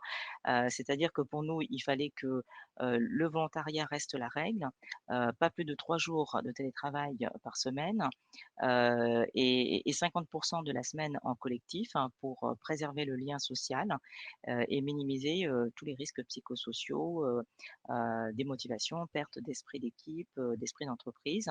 Et puis évidemment, des contreparties attendues pour les salariés en termes de prise en charge de coûts, d'ergonomie, enfin de conditions de travail, etc., etc.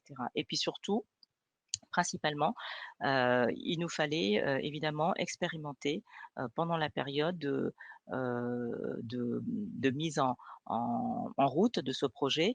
Et donc, ça nous a permis de dire, enfin, d'indiquer à la direction que nous, on ne peut pas mettre en application ce projet-là et négocier sans qu'on ait une base solide, des retours d'expérience, hein, et ça doit se traduire par une ou des expérimentations de façon généralisée.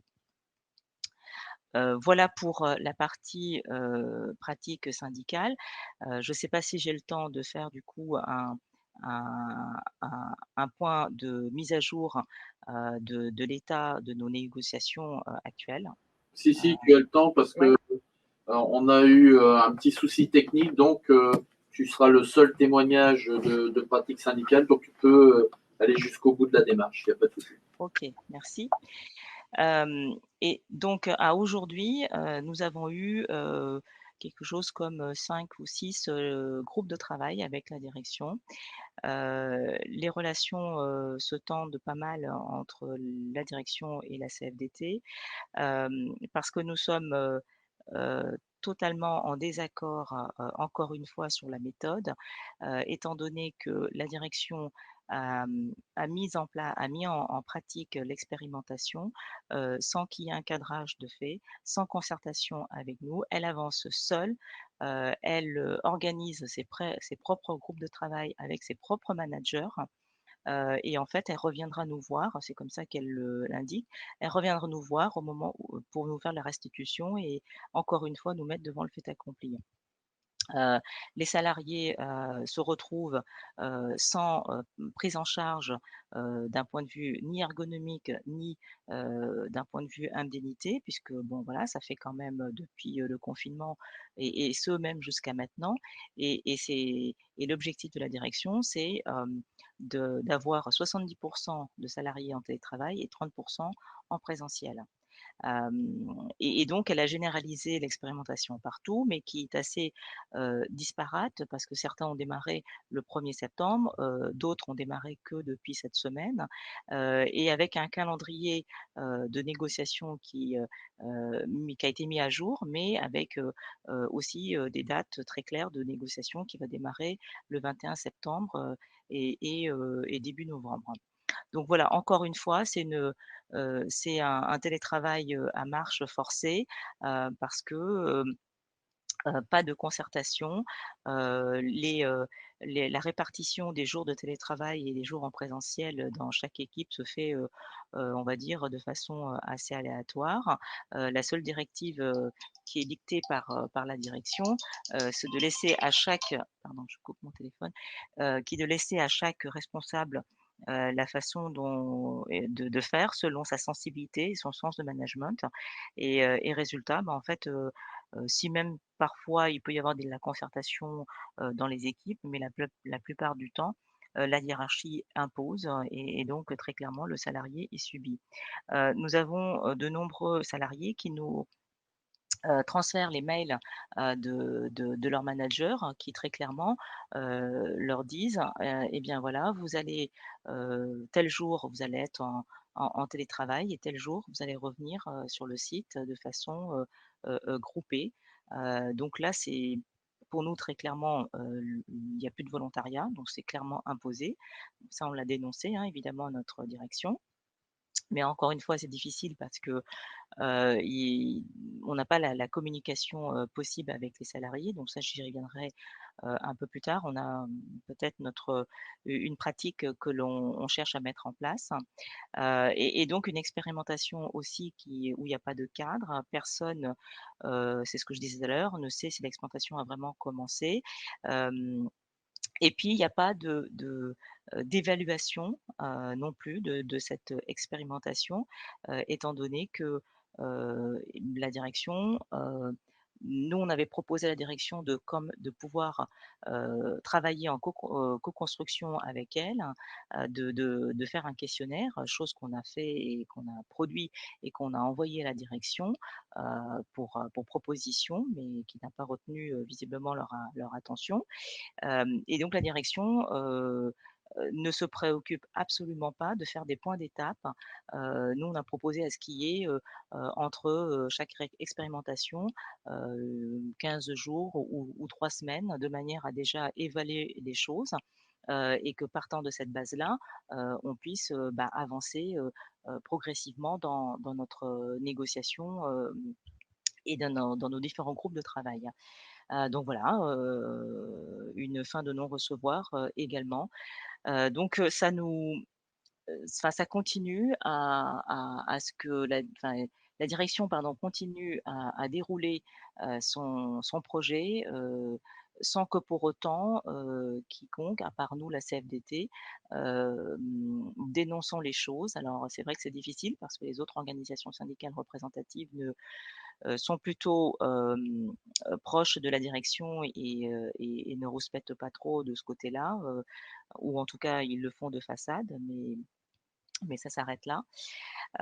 Et puis la difficulté principalement que nous avons aussi dans le cadre de cette expérimentation, mais aussi de ce télétravail généralisé, c'est que on se retrouve mais complètement coupé des liens avec les salariés.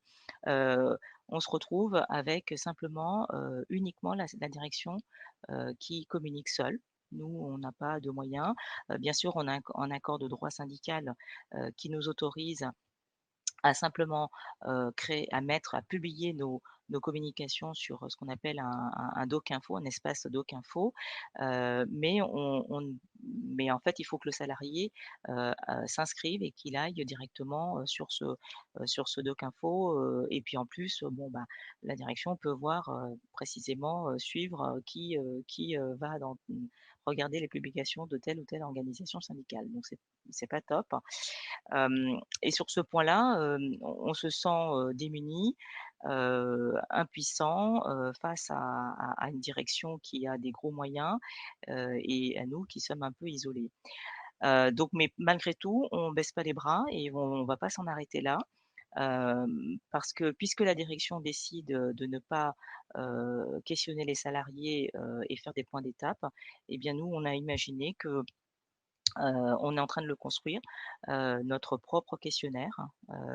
Et donc, on va à nouveau diffuser par mail, mais de manière différente, du coup, puisqu'on la première fois, la première diffusion qu'on a faite était sur un outil sur lequel, bon, voilà, on était un peu borderline. Donc, du coup, on va utiliser d'autres outils, mais qui va nous demander plus de temps, plus d'énergie, parce que du coup, il faut se reprendre à plusieurs fois.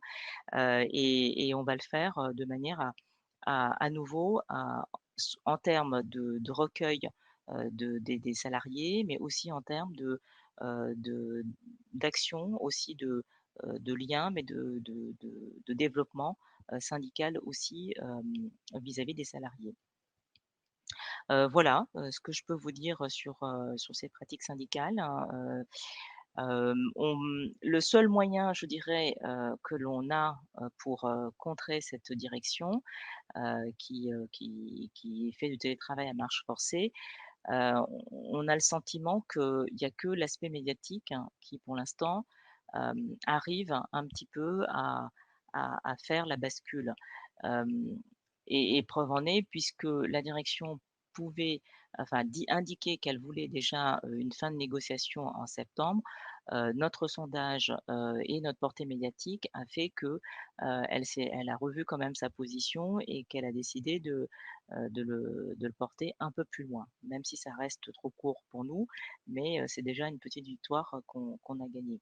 Donc on compte bien évidemment utiliser à nouveau ce type de moyens et par la suite aussi faire à nouveau conférence de presse sur conférence de presse pour exprimer et pour donner un autre regard et que le seul regard et la seule expression de la direction sur ce sujet-là, qui est évidemment totalement fausse, hein, et fortement forcément partisan de leur projet.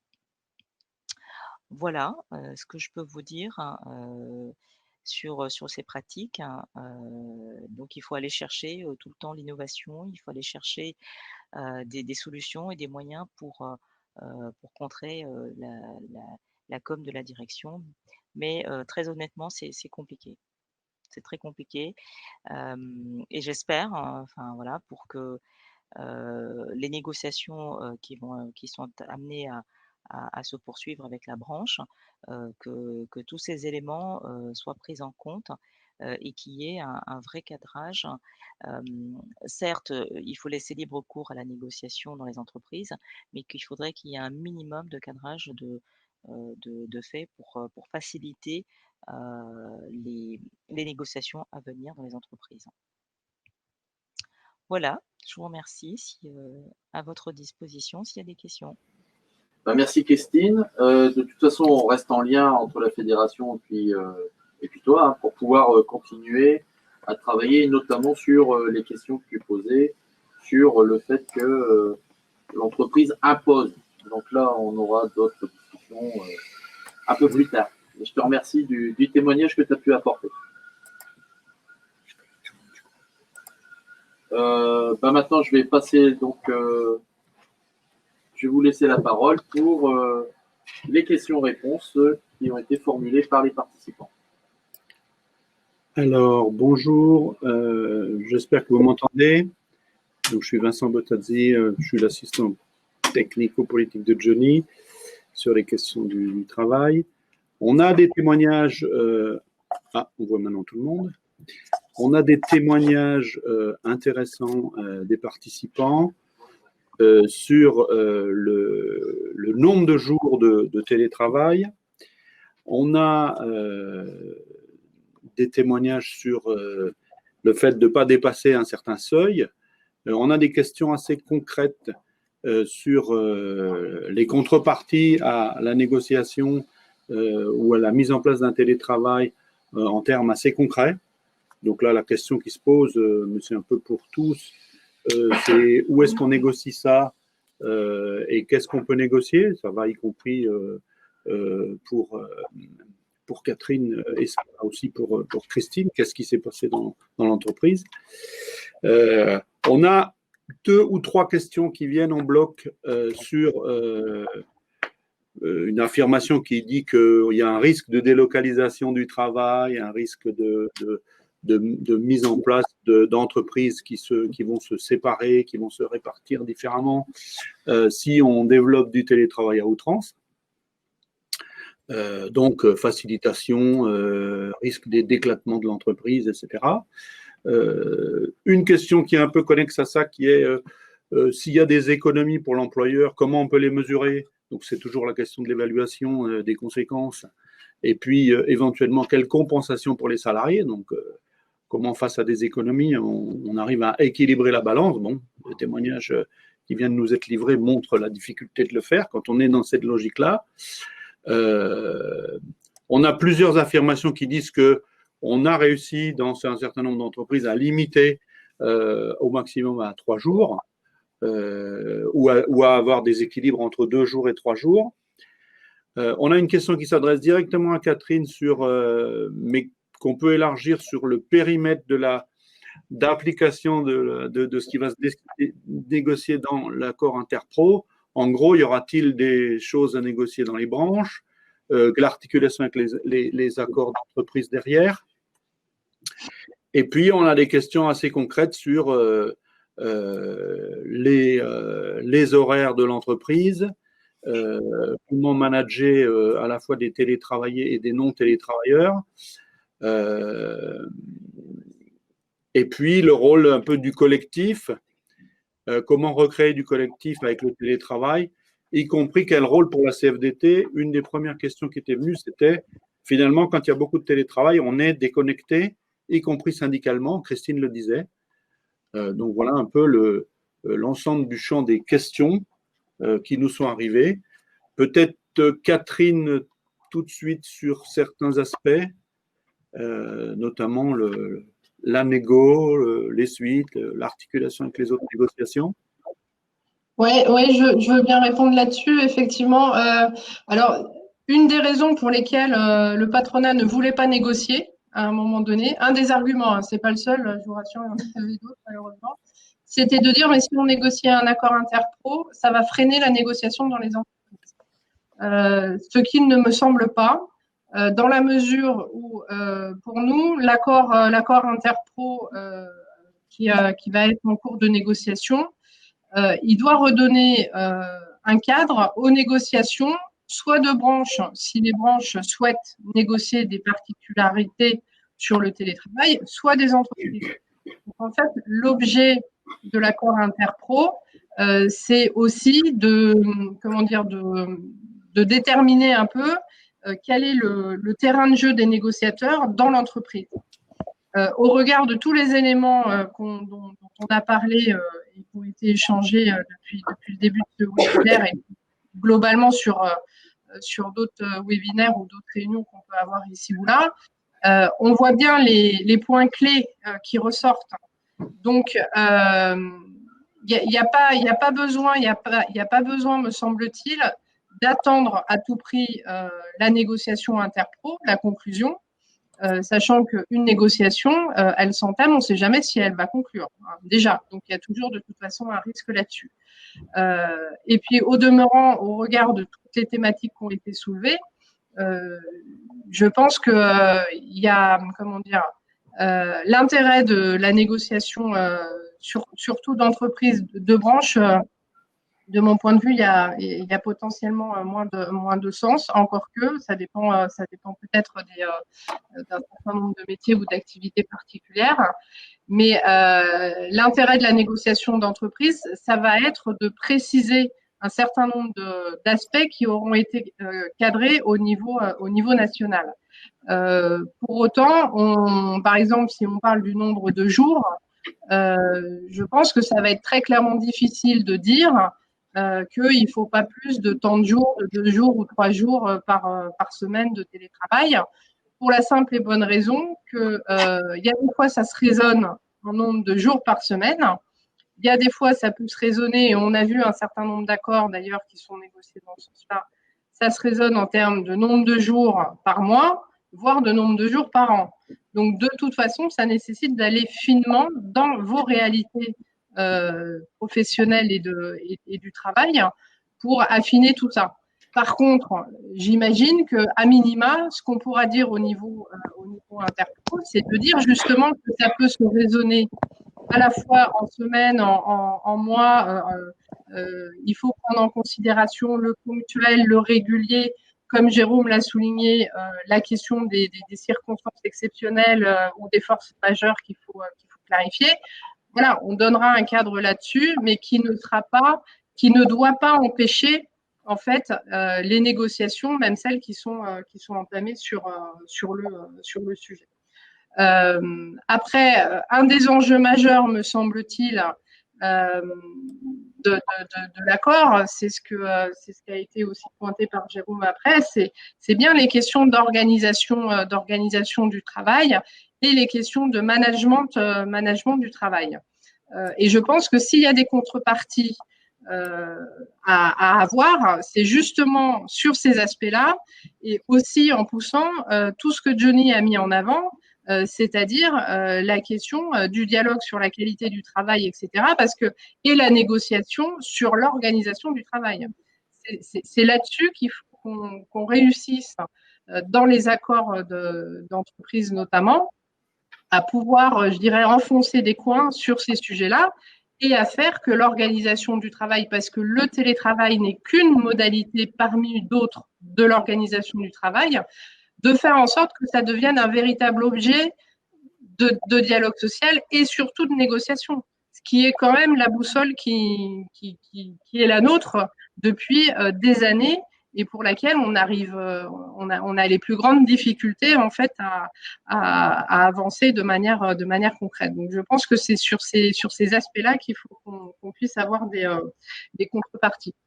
Et puis peut-être dernier élément sur la question du risque de délocalisation et puis globalement sur l'impact global du télétravail sur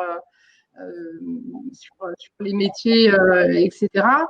Je pense que les entreprises qui veulent délocaliser n'attendent pas la mise en place du télétravail pour le faire. Par contre, le télétravail peut être un prétexte totalement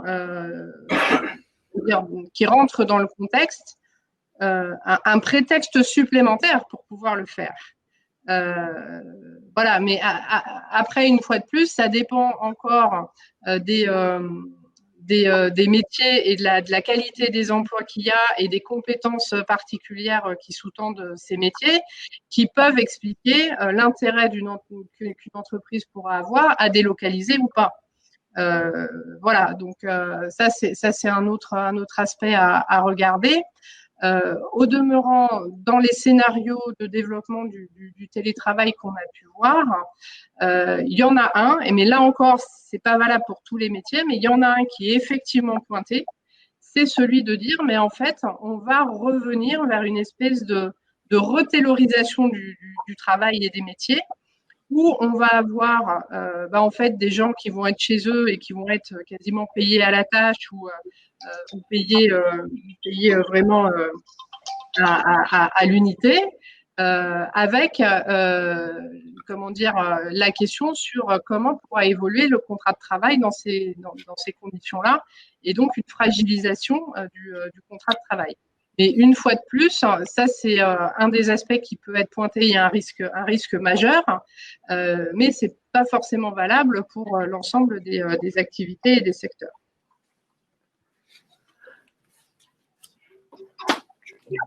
Johnny, il y a une question qui s'adresse directement à l'idée que tu as développée sur les négociations plus locales et qui fait un peu la critique de ce qui s'est passé chez PSA en disant c'est pas forcément un bon exemple.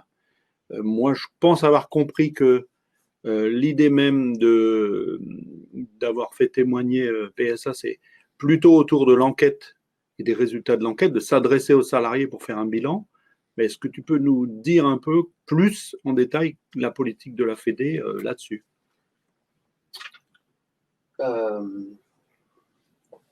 Oui, ce que je veux dire, c'est que on voit que les entreprises, il y a beaucoup d'entreprises, voire de groupes, qui ont tendance à essayer de faire beaucoup de centralisme et de concentrer les négociations au niveau du groupe ou de l'entreprise, sans laisser aucune marge de manœuvre de négociation, en tous les cas de moins en moins aux établissements ou aux filiales quand c'est des groupes. Alors que pour beaucoup de sujets, tels que le télétravail, enfin tout ce qui touche en tous les cas à l'organisation du travail, à notre sens, il doit y avoir des marges de manœuvre au plus près. Et si on veut en plus que les salariés, quand je dis les salariés, c'est y compris les managers, hein, c'est l'ensemble des travailleurs puissent s'y retrouver, il doit y avoir un accord cadre, mais avec des marges de manœuvre qui permettent et des possibilités éventuellement de négociation sur des parties. Hein. Ça peut être juste des négociations de l'application ou alors des possibilités de pouvoir expérimenter les choses, mais pas que ça soit tout cadré, parce que finalement, les entreprises ou les groupes ont beaucoup l'habitude d'être dans la norme, voilà, beaucoup de normatifs, des procédures, des process. Et finalement, on est beaucoup sur du prescrit, mais on est très peu sur la réalité du travail. Et la norme, le process, les objectifs, tout ça, c'est un but à atteindre, mais après, il faut laisser des marges de manœuvre et des latitudes à chacun pour pouvoir s'organiser individuellement et collectivement au plus près de ses réalités, de façon à pouvoir, tout en atteignant les objectifs et en étant dans un cadre de procédure, pouvoir avoir des marges de manœuvre et de latitude pour s'adapter aux aléas de la réalité du travail, parce que on sait très bien tous, d'ailleurs nous on l'a vécu aujourd'hui, on sait très bien qu'entre ce qu'on prévoit, ce qui est prévu et puis comment ça se passe, il y a des problèmes techniques, il y a une absence, il y a ceci, il y a cela, et si on n'avait pas l'autonomie suffisante pour s'adapter, c'est compliqué. Donc c'est dans cet esprit-là en fait. Et y compris d'ailleurs ce que disait Catherine, s'il y a un accord interpro, ça peut être décliné dans les branches sur des spécificités, et puis ainsi de suite. Mais c'est pas de toute façon un accord interpro ou un accord de branche ou un accord de groupe qui peut définir toute cette mise en œuvre et ces problématiques. Tout ce que Jérôme a soulevé sur les questions du management, voilà, ça, si c'est pas fait au plus près au sein des équipes, entre les managers et puis leurs collaborateurs, ça peut pas se définir, autour d'une table en négociation. On peut fixer des cadres, des règles, peut-être aussi des possibilités d'expérimenter. Voilà, donc PSA, effectivement, sur l'intérêt du témoignage, c'était surtout sur la pratique. Voilà, ils ont quand même cherché à peser et à impliquer les salariés, et d'ailleurs, ça a quand même eu des résultats, parce que la direction, malgré ce que Christine dit, la direction a quand même… il y a une chose que le DRH a dit souvent, c'est que finalement, ça a permis aussi de créer un rapport de force, y compris médiatique, d'une part avec les réponses des salariés plus les médias, où finalement, lui-même disait que, on lui posait souvent la question par rapport à l'enquête de la CFDT, et lui-même disait, je viens pas aux médias pour répondre à la CFDT, mais en même temps, répondre à la CFDT, c'était répondre aussi aux milliers de salariés qui ont répondu à l'enquête.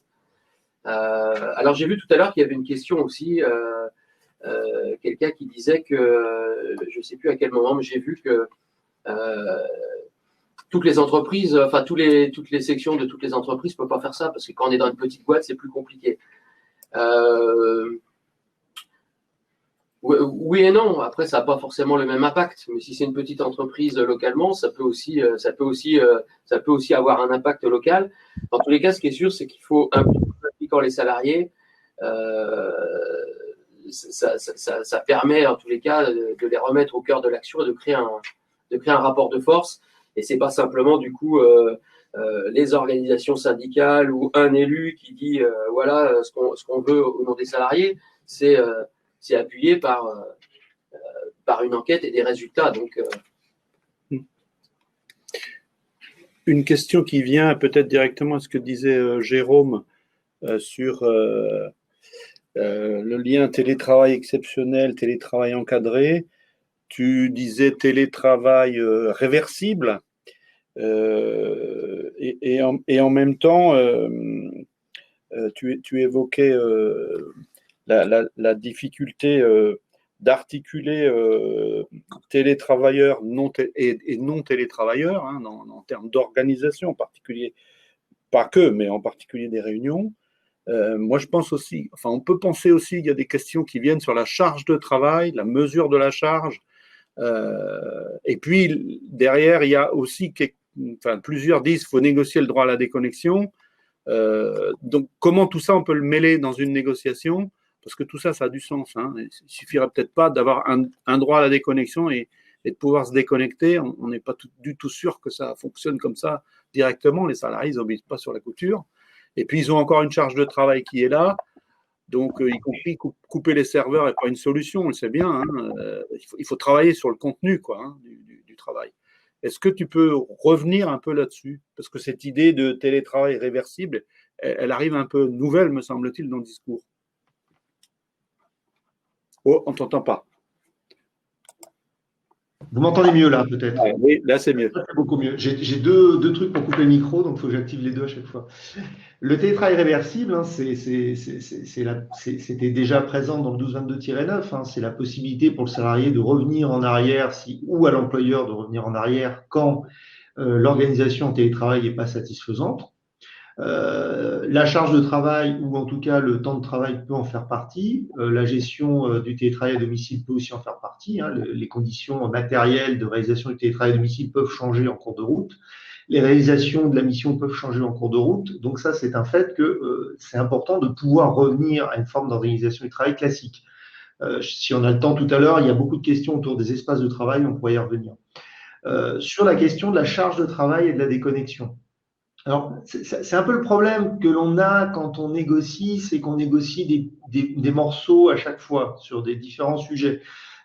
Moi, je renvoie toujours au bloc de Rebsamen sur la qualité de vie au travail, qui est un bloc important, qui nous invite en effet à négocier les sujets, alors pas toujours en même temps, tous ensemble, on sait que c'est difficile d'avoir des gros accords, surtout quand il s'agit de les revoir, mais en tout cas, l'idée même, je pense, c'est que travailler sur QVT, droit à déconnexion qui en fait partie, hein, le droit à déconnexion a d'abord été, avant d'être dans la loi, dans l'accord national interprofessionnel de 2013 sur la qualité de vie au travail.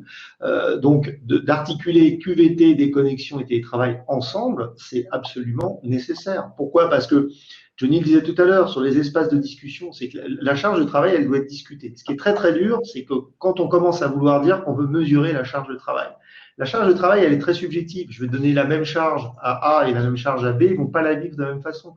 De même, moi, je ne vais pas vivre de la même façon la charge qu'on va me donner au mois de mars et au mois de décembre, parce qu'au mois de décembre, j'aurai quelqu'un de malade dans mon entourage, j'aurai pas la tête au boulot, etc. Donc, c'est très important de la revoir régulièrement, la charge. C'est pas tant de la mesurer, de la contrôler, c'est surtout de donner la possibilité aux gens d'en parler et d'en parler librement sans se faire taguer, tir au flanc, etc. C'est important d'avoir des lieux où on peut l'exprimer librement sans que ça nous retombe dessus, clairement.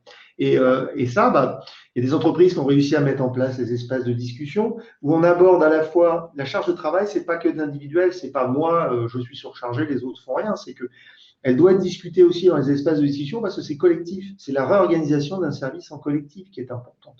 Alors évidemment, ça complique le télétravail là-dessus parce qu'on est chacun isolé chez soi pour bosser, etc. Donc c'est très dur de recréer, de créer cette chose-là. Ce qui va être très dur d'une façon générale, de toute façon, quand on veut avoir des discussions, c'est qu'il y a beaucoup de discussions qui sont informelles dans l'entreprise, où on passe une tête dans le bureau du responsable et on lui parle, qu'il va falloir formaliser quand on est en télétravail. C'est-à-dire qu'il a fallu formaliser l'informel pendant le confinement. Et c'est cette habitude-là qu'il va falloir aussi garder, c'est que de parler de la charge de travail, c'est un moment ou un autre, on sait que les gens sont à distance, donc on ne peut pas l'aborder comme on l'aborde quand on est tous autour de la machine à café, etc., ou dans une salle de réunion. Donc il faut trouver des moyens de faire remonter les choses, voilà, de pouvoir créer des... Alors il y a des boîtes qui ont formalisé ça avec des trucs très formels, hein, aller dans un outil pour saisir une alerte, etc. Je pense qu'on peut faire un peu plus simple, mais en tout cas trouver un système pour que les gens puissent relayer l'alerte. Et tout le monde a y gagné. C'est-à-dire que une fois que le manager intermédiaire a vu l'avantage de ce truc-là et de voir qu'on lui fait remonter les problèmes une semaine avant le livrable et non pas 4 heures avant le livrable, il a tout intérêt à avoir ce système-là de remontée. Donc, c'est vraiment quelque chose qui doit être défini collectivement. Et sur la déconnexion, c'est pareil. Alors, ça nécessiterait là aussi un webinaire complet sur le sujet. Hein. Nous, on propose une formation, la CFDT4 sur le sujet. Mais en tout cas, ce qui est important, c'est que la déconnexion, de toute façon, pour la traiter efficacement, il faut prendre la personne dans sa globalité. C'est-à-dire qu'il faut la prendre au travail et hors travail. Quelqu'un qui est addict au numérique hors travail, il y a de grandes chances que de toute façon, il ait des déviances au niveau travail sur l'utilisation numérique. C'est en gros de questionner pourquoi les gens se reconnectent le soir, de poser la question. Et je crois de mémoire d'ailleurs que c'était chez PSA, on avait monté ensemble un questionnaire sur la déconnexion. Les avis étaient très tranchés. Quand vous faites aujourd'hui des sondages sur le droit de déconnexion, ce sont les sondages les plus tranchés qui existent. Pour chaque question posée, vous avez 50% de pour, 50% de contre. Donc on voit bien que c'est un sujet qui va falloir de toute façon traiter autour du dialogue, autour de la pédagogie. La fermeture des serveurs, tu l'as très bien dit, on peut le faire, il y a des boîtes où ça marche. Il y a des boîtes comme la mienne, hein, je suis dans une entreprise américaine de conseil, les gens vont passer par des Google Drive et des outils autour. Donc, de toute façon, ça ne réglera absolument pas le problème, ça va juste le déplacer. Je pense que ce qui est important, c'est que les gens, en tout cas, on soit capables dans une organisation de se dire pourquoi vous reconnectez-vous le soir. Voilà. Pourquoi vous vous reconnectez le soir? Qu'est-ce que vous faites? Est-ce que vous avez trop de boulot? Est-ce que c'est parce que vous avez de 16h30 à 19h30, vous avez décidé de faire autre chose? Voilà, pas forcément s'occuper des enfants, hein, faut pas oublier ceux aussi qui n'en ont pas, qui n'ont pas forcément envie de travailler tout le temps, hein, ils ne sont pas corvéables à merci non plus. Donc, de trouver en gros cet espace de discussion pour dire mais qu'est-ce que vous, voilà, comment travaillez-vous, que faites-vous, etc. Sans créer forcément une espèce d'organisation voilà, où chacun travaille à l'heure qu'il veut, etc. On est quand même dans une organisation collective de travail.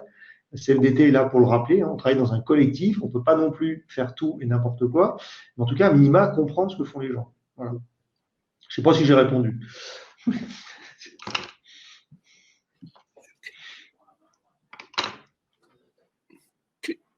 Christine, tu nous entends? Je vous entends. As-tu quelque chose à dire en 2 ou 3 minutes là par rapport au débat à rajouter? Oula. Est-ce que vous m'entendez? Oui. Oui. Ah, voilà.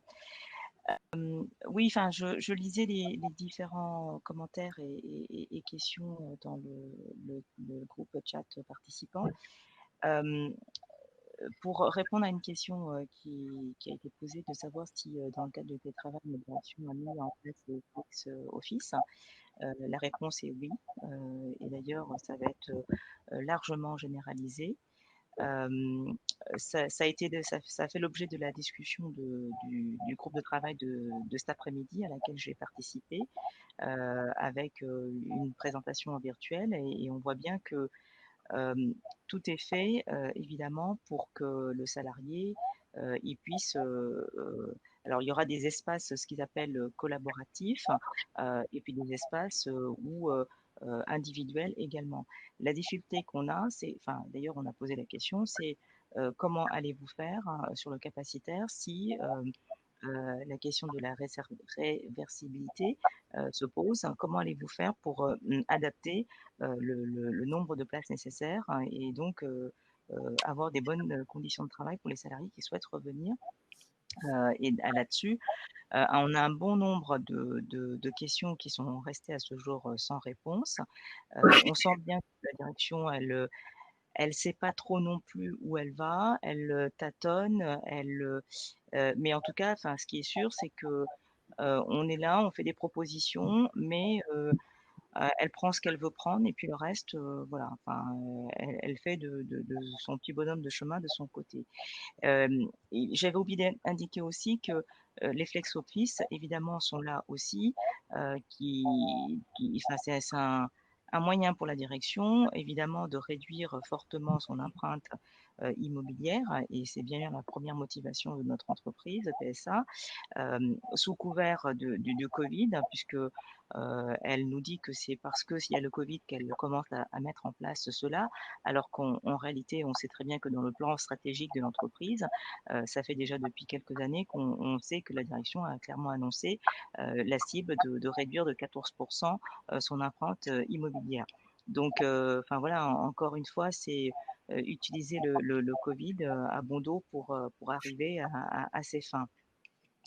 Après, la question de tout ce qui est frais, à aujourd'hui, en tout cas, il y a aussi une pratique chez nous, une mauvaise pratique, et qui est utilisée aussi de façon détournée par rapport au Covid, c'est que un télétravailleur aujourd'hui chez nous pour lequel a fait le choix de faire un avenant au contrat de travail, donc un télétravail contractualisé, lui, il va pouvoir bénéficier d'une prime d'installation bon, certes dérisoire, mais qui est de 150 €, et il bénéficie également d'une indemnité de 10 € par mois, même s'il fait une journée de télétravail, 2 jours, 3 jours, enfin peu importe, mais ça reste forfaitaire 10 €. Bon, en même temps, c'est des axes d'amélioration pour nous en termes de revendications.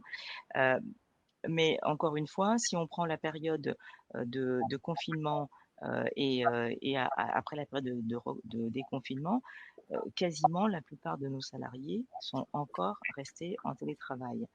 Et pas forcément sur un télétravail contractualisé, puisqu'on a la possibilité d'avoir ce qu'on appelle un télétravail exceptionnel qui s'appelle le TAD, travail à distance, et qui, lui, à aujourd'hui, ne rentre absolument pas dans le cadre du télétravail contractualisé.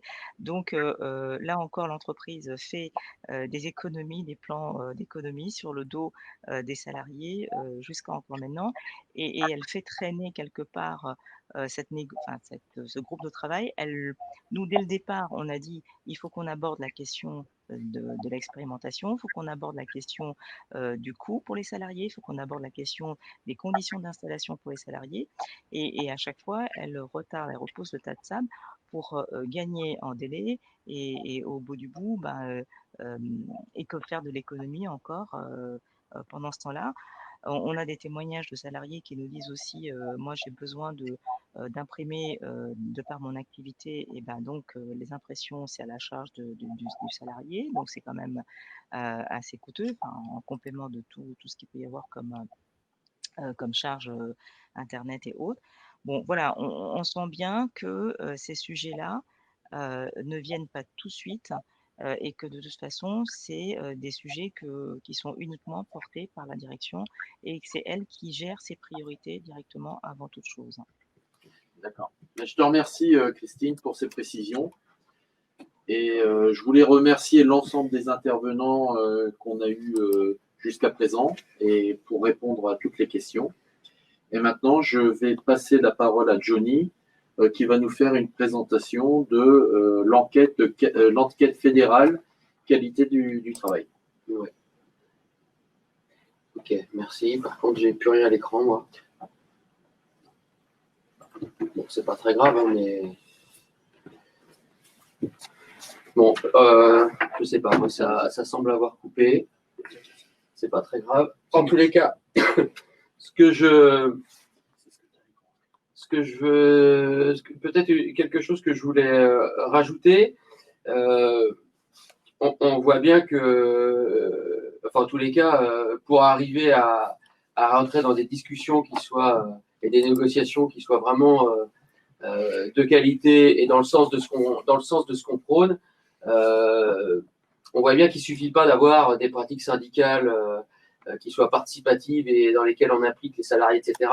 Mais ça nécessite aussi d'avoir un dialogue social, et un dialogue social de qualité. Et avant qu'il soit de qualité, il faut déjà qu'il y ait du dialogue social. On pourrait dire que chez PSA, vu de la façon que ça passe au forceps, c'est pas un dialogue social, en tous les cas, en sens où on l'entend. Et pour qu'il y ait un dialogue social de qualité, il faut qu'il y ait des relations de confiance et à minima, en tous les cas, au moins de respect entre les acteurs et de loyauté. En tous les cas, merci à Christine pour leurs différents travaux qu'ils ont fait chez PSA et puis sa présentation.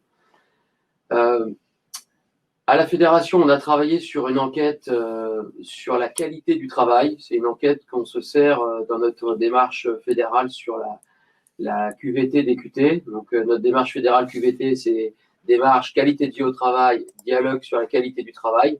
Donc, c'est pour nous une bonne négociation et un bon accord QVT, c'est avec la création d'espaces de discussion, au moins dans un premier départ, d'expérimentation de ces espaces de discussion. Et cette enquête que vous avez à l'écran, oui, c'est bon, vous l'avez à l'écran, elle a 7 blocs. Donc, un premier bloc qui est sur les ressentis, sur globalement, est-ce que vous vous sentez bien au travail, est-ce que votre charge de travail est-elle acceptable, votre travail vous semble-t-il utile, et votre investissement dans le travail est-il reconnu? Voilà, donc c'est toujours des questions qui vont de tout à fait à pas du tout. Une partie aussi sur les moyens. Globalement, avez-vous les moyens de bien faire un travail de qualité? Avez-vous suffisamment de temps pour bien faire votre travail? Avez-vous des informations suffisantes pour bien faire votre travail? Avez-vous les bons outils pour bien faire votre travail? Et puis, y a-t-il de la coopération et de l'entraide dans votre service? Il y a une partie aussi sur l'autonomie. Là, c'est la troisième partie. Pouvez-vous discuter de vos objectifs avec votre responsable hiérarchique? Pouvez-vous compter sur lui ou elle en cas de problème? Et puis, avez-vous de l'autonomie dans la façon de procéder dans votre poste ou votre fonction? Donc, on voit bien que tout ça, c'est bien en lien aussi avec toutes les discussions qu'on a eues. Donc, ce n'est pas une enquête spécifique sur le télétravail, mais c'est une enquête sur la qualité du travail qui s'adapte pour toutes circonstances. Il y a ensuite une partie sur les difficultés. Quand vous rencontrez des difficultés dans votre travail, y a-t-il moyen de les régler avec vos collègues? Y a-t-il moyen de les régler avec la hiérarchie? Et puis, globalement, rencontrez-vous des difficultés récurrentes non résolues dans votre travail? Il y a ensuite une partie sur la santé, autour des maux, de tête, de dos, articulaire, des troubles, sommeil, vision, alimentation, et puis stress, anxiété, état dépressif. Et on a ensuite une question qui est optionnelle, c'est que quand on arrive à la fin des questions sur la santé, on demande êtes-vous responsable d'équipe ou pas? Et là, si vous êtes responsable d'équipe, ces questions apparaissent. Donc elles sont avez-vous les moyens d'apporter votre soutien à vos collaborateurs, collaboratrices? Votre hiérarchie tient-elle compte des problèmes ou suggestions que vous lui remontez? Et aussi, consultez-vous les membres de votre équipe sur le moyen de régler les difficultés qu'ils rencontrent quotidiennement dans leur travail. Et puis enfin, une dernière question sur comment évaluez-vous votre bien-être au travail sur une note de 1 à 10.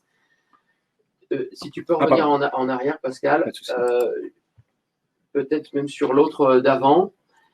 Cette enquête, on va donc la lancer, on va donc envoyer une circulaire fédérale aux secrétaires de syndicats, aux délégués syndicaux centraux et aux secrétaires du Yoneto courant de semaine prochaine. On va la faire sur un temps long. On a prévu une période, alors vous aurez les détails dans la circulaire qui vous parviendra, mais on a prévu une période de mi-octobre à mi-février avec un rendu global et une analyse au niveau de la fédération à mi-mars. Mais chaque équipe qui participera pourra avoir son retour de ces questions. Alors, pour préciser, cette enquête est faite, on fournit un support en ligne. Donc, vous avez un lien sera fourni. Les résultats vous seront communiqués. Nous, les résultats sont aussi compilés. Et puis, comme là, on est aussi sur le sujet du télétravail, mais qu'il y a beaucoup de choses qu'on a discutées qui font du lien avec ça, on posera des questions complémentaires sur la question des moyens autour du télétravail, une question complémentaire autour de l'autonomie, une autre sur la page suivante au niveau des difficultés. Ouais, voilà, la page apparaît. Et puis pour les responsables d'équipe, il y aura une question aussi, une question complémentaire sur le management à distance. Qu'est-ce que je voulais dire d'autre? Oui, tu peux mettre l'image d'après. Le slide d'après. Voilà, bon, ce qu'on préconise sur la finalité de cette enquête, hein, c'est de pouvoir redonner la parole aux travailleurs sur leur vécu au travail, hein, leur vécu au quotidien, leurs conditions de travail et l'organisation du travail, mais en y associant le management, parce que ça nous semble essentiel d'y associer le management et d'avoir un retour particulier sur des questions qui leur sont propres. Et certainement aussi que ça permet aussi de changer aussi les relations de notre organisation syndicale avec le management. Et je dis ça parce que dans la métallurgie, on a quand même la particularité d'avoir une CGC qui est la première organisation chez les cadres et aussi chez les managers. Et d'ailleurs, il se développe aussi de plus en plus chez les managers de proximité, alors que nous, on aurait tout notre rôle à jouer dans la démarche qu'on propose. Donc, c'est d'aller aussi sur le terrain à la rencontre des travailleurs pour les amener à dire et à identifier avec eux ce qui fait problème ou ce qui fait sens dans leur travail. Et puis, leur faire dire ce qui leur tient à cœur et pouvoir mettre des mots sur la réalité forte, ce qui permettra que les résultats seront transmis, les résultats seront transmis à chaque équipe syndicale qui fera cette enquête dans son établissement. Et puis nous, on pourra avoir un état des lieux global sur la qualité du travail, l'état de la qualité du travail au sein de la métallurgie. Voilà ce que je peux dire sur cette enquête. Et cette enquête, je vois une question, non, elle ne questionne pas la qualité de vie au travail, elle questionne la qualité du travail. Mais la qualité du travail, elle est au cœur de la qualité de vie au travail. Donc Johnny, maintenant je vais te demander de conclure puisqu'on arrive au terme de ce webinaire. D'accord, écoute, la conclusion, c'est que je suis déjà satisfait du nombre de participants qui ont répondu à notre enquête, même si beaucoup nous ont prévenus qu'ils ne pouvaient pas participer au webinaire. Je suis aussi satisfait du nombre d'inscriptions. J'ai trouvé qu'on a eu un débat qui était intéressant et des échanges finalement très complémentaires entre nos structures, hein, que ce soit par l'intermédiaire de Catherine au niveau de la Confédération, de Jérôme sur la CFDT cadre. Voilà, on voit qu'il y a des complémentarités et que c'est aussi important qu'on arrive à fonctionner et à parler aussi lors d'un webinaire, lors de webinaires comme ça, parce que finalement, c'est des outils qu'on a beaucoup utilisés pendant le confinement, qu'on utilisait peut-être, en tous les cas, à la fédération, beaucoup moins avant, et qui, à mon avis, il faut qu'on développe davantage, parce que sur certains sujets comme ça permet finalement, en quelques temps, de toucher beaucoup de personnes. Et je remercie aussi notre partenaire Malakoff, hein, bien sûr. La vidéo sera en replay, donc pour tous ceux qui se sont inscrits, même ceux qui se sont inscrits qui n'ont peut-être pas pu participer aujourd'hui, ils pourront revoir pendant un an en replay. Et puis de toute façon, on récupérera normalement aussi l'enregistrement, ce qui nous permettra de le mettre sur la chaîne YouTube de la fédération. Voilà, et puis à part ça, qu'est-ce que je peux rajouter, moi? Bonne enquête, bonne négociation, et puis en espérant un dialogue social de meilleure qualité et puis plus ouvert. Monique. Merci à toutes et à tous d'avoir fait le succès de ce webinaire. Et puis on espère se retrouver très rapidement pour pouvoir discuter de ces sujets de qualité de vie au travail, de télétravail et d'emploi. Peut-être une dernière chose, on invite pour l'enquête, en tous les cas, la circulaire va être envoyée au secrétaire de syndicat, au DSC, qui vont être ensuite envoyés au DS. On connaît tous le fonctionnement habituel, les mails qui se perdent dans la masse de mails, le cheminement de l'un à l'autre qui se perd. C'est pour ça qu'on a mis un délai de 4 mois. Et puis, n'hésitez pas à en faire la promotion autour de vous. Et puis, c'est vraiment important qu'on ait beaucoup d'équipes qui participent. Ça sera important pour elles d'avoir justement cet état des lieux. Puis, ça sera surtout important pour nous aussi d'avoir un état des lieux le plus conséquent possible au niveau de la fédération. Merci, puis une bonne soirée. Merci.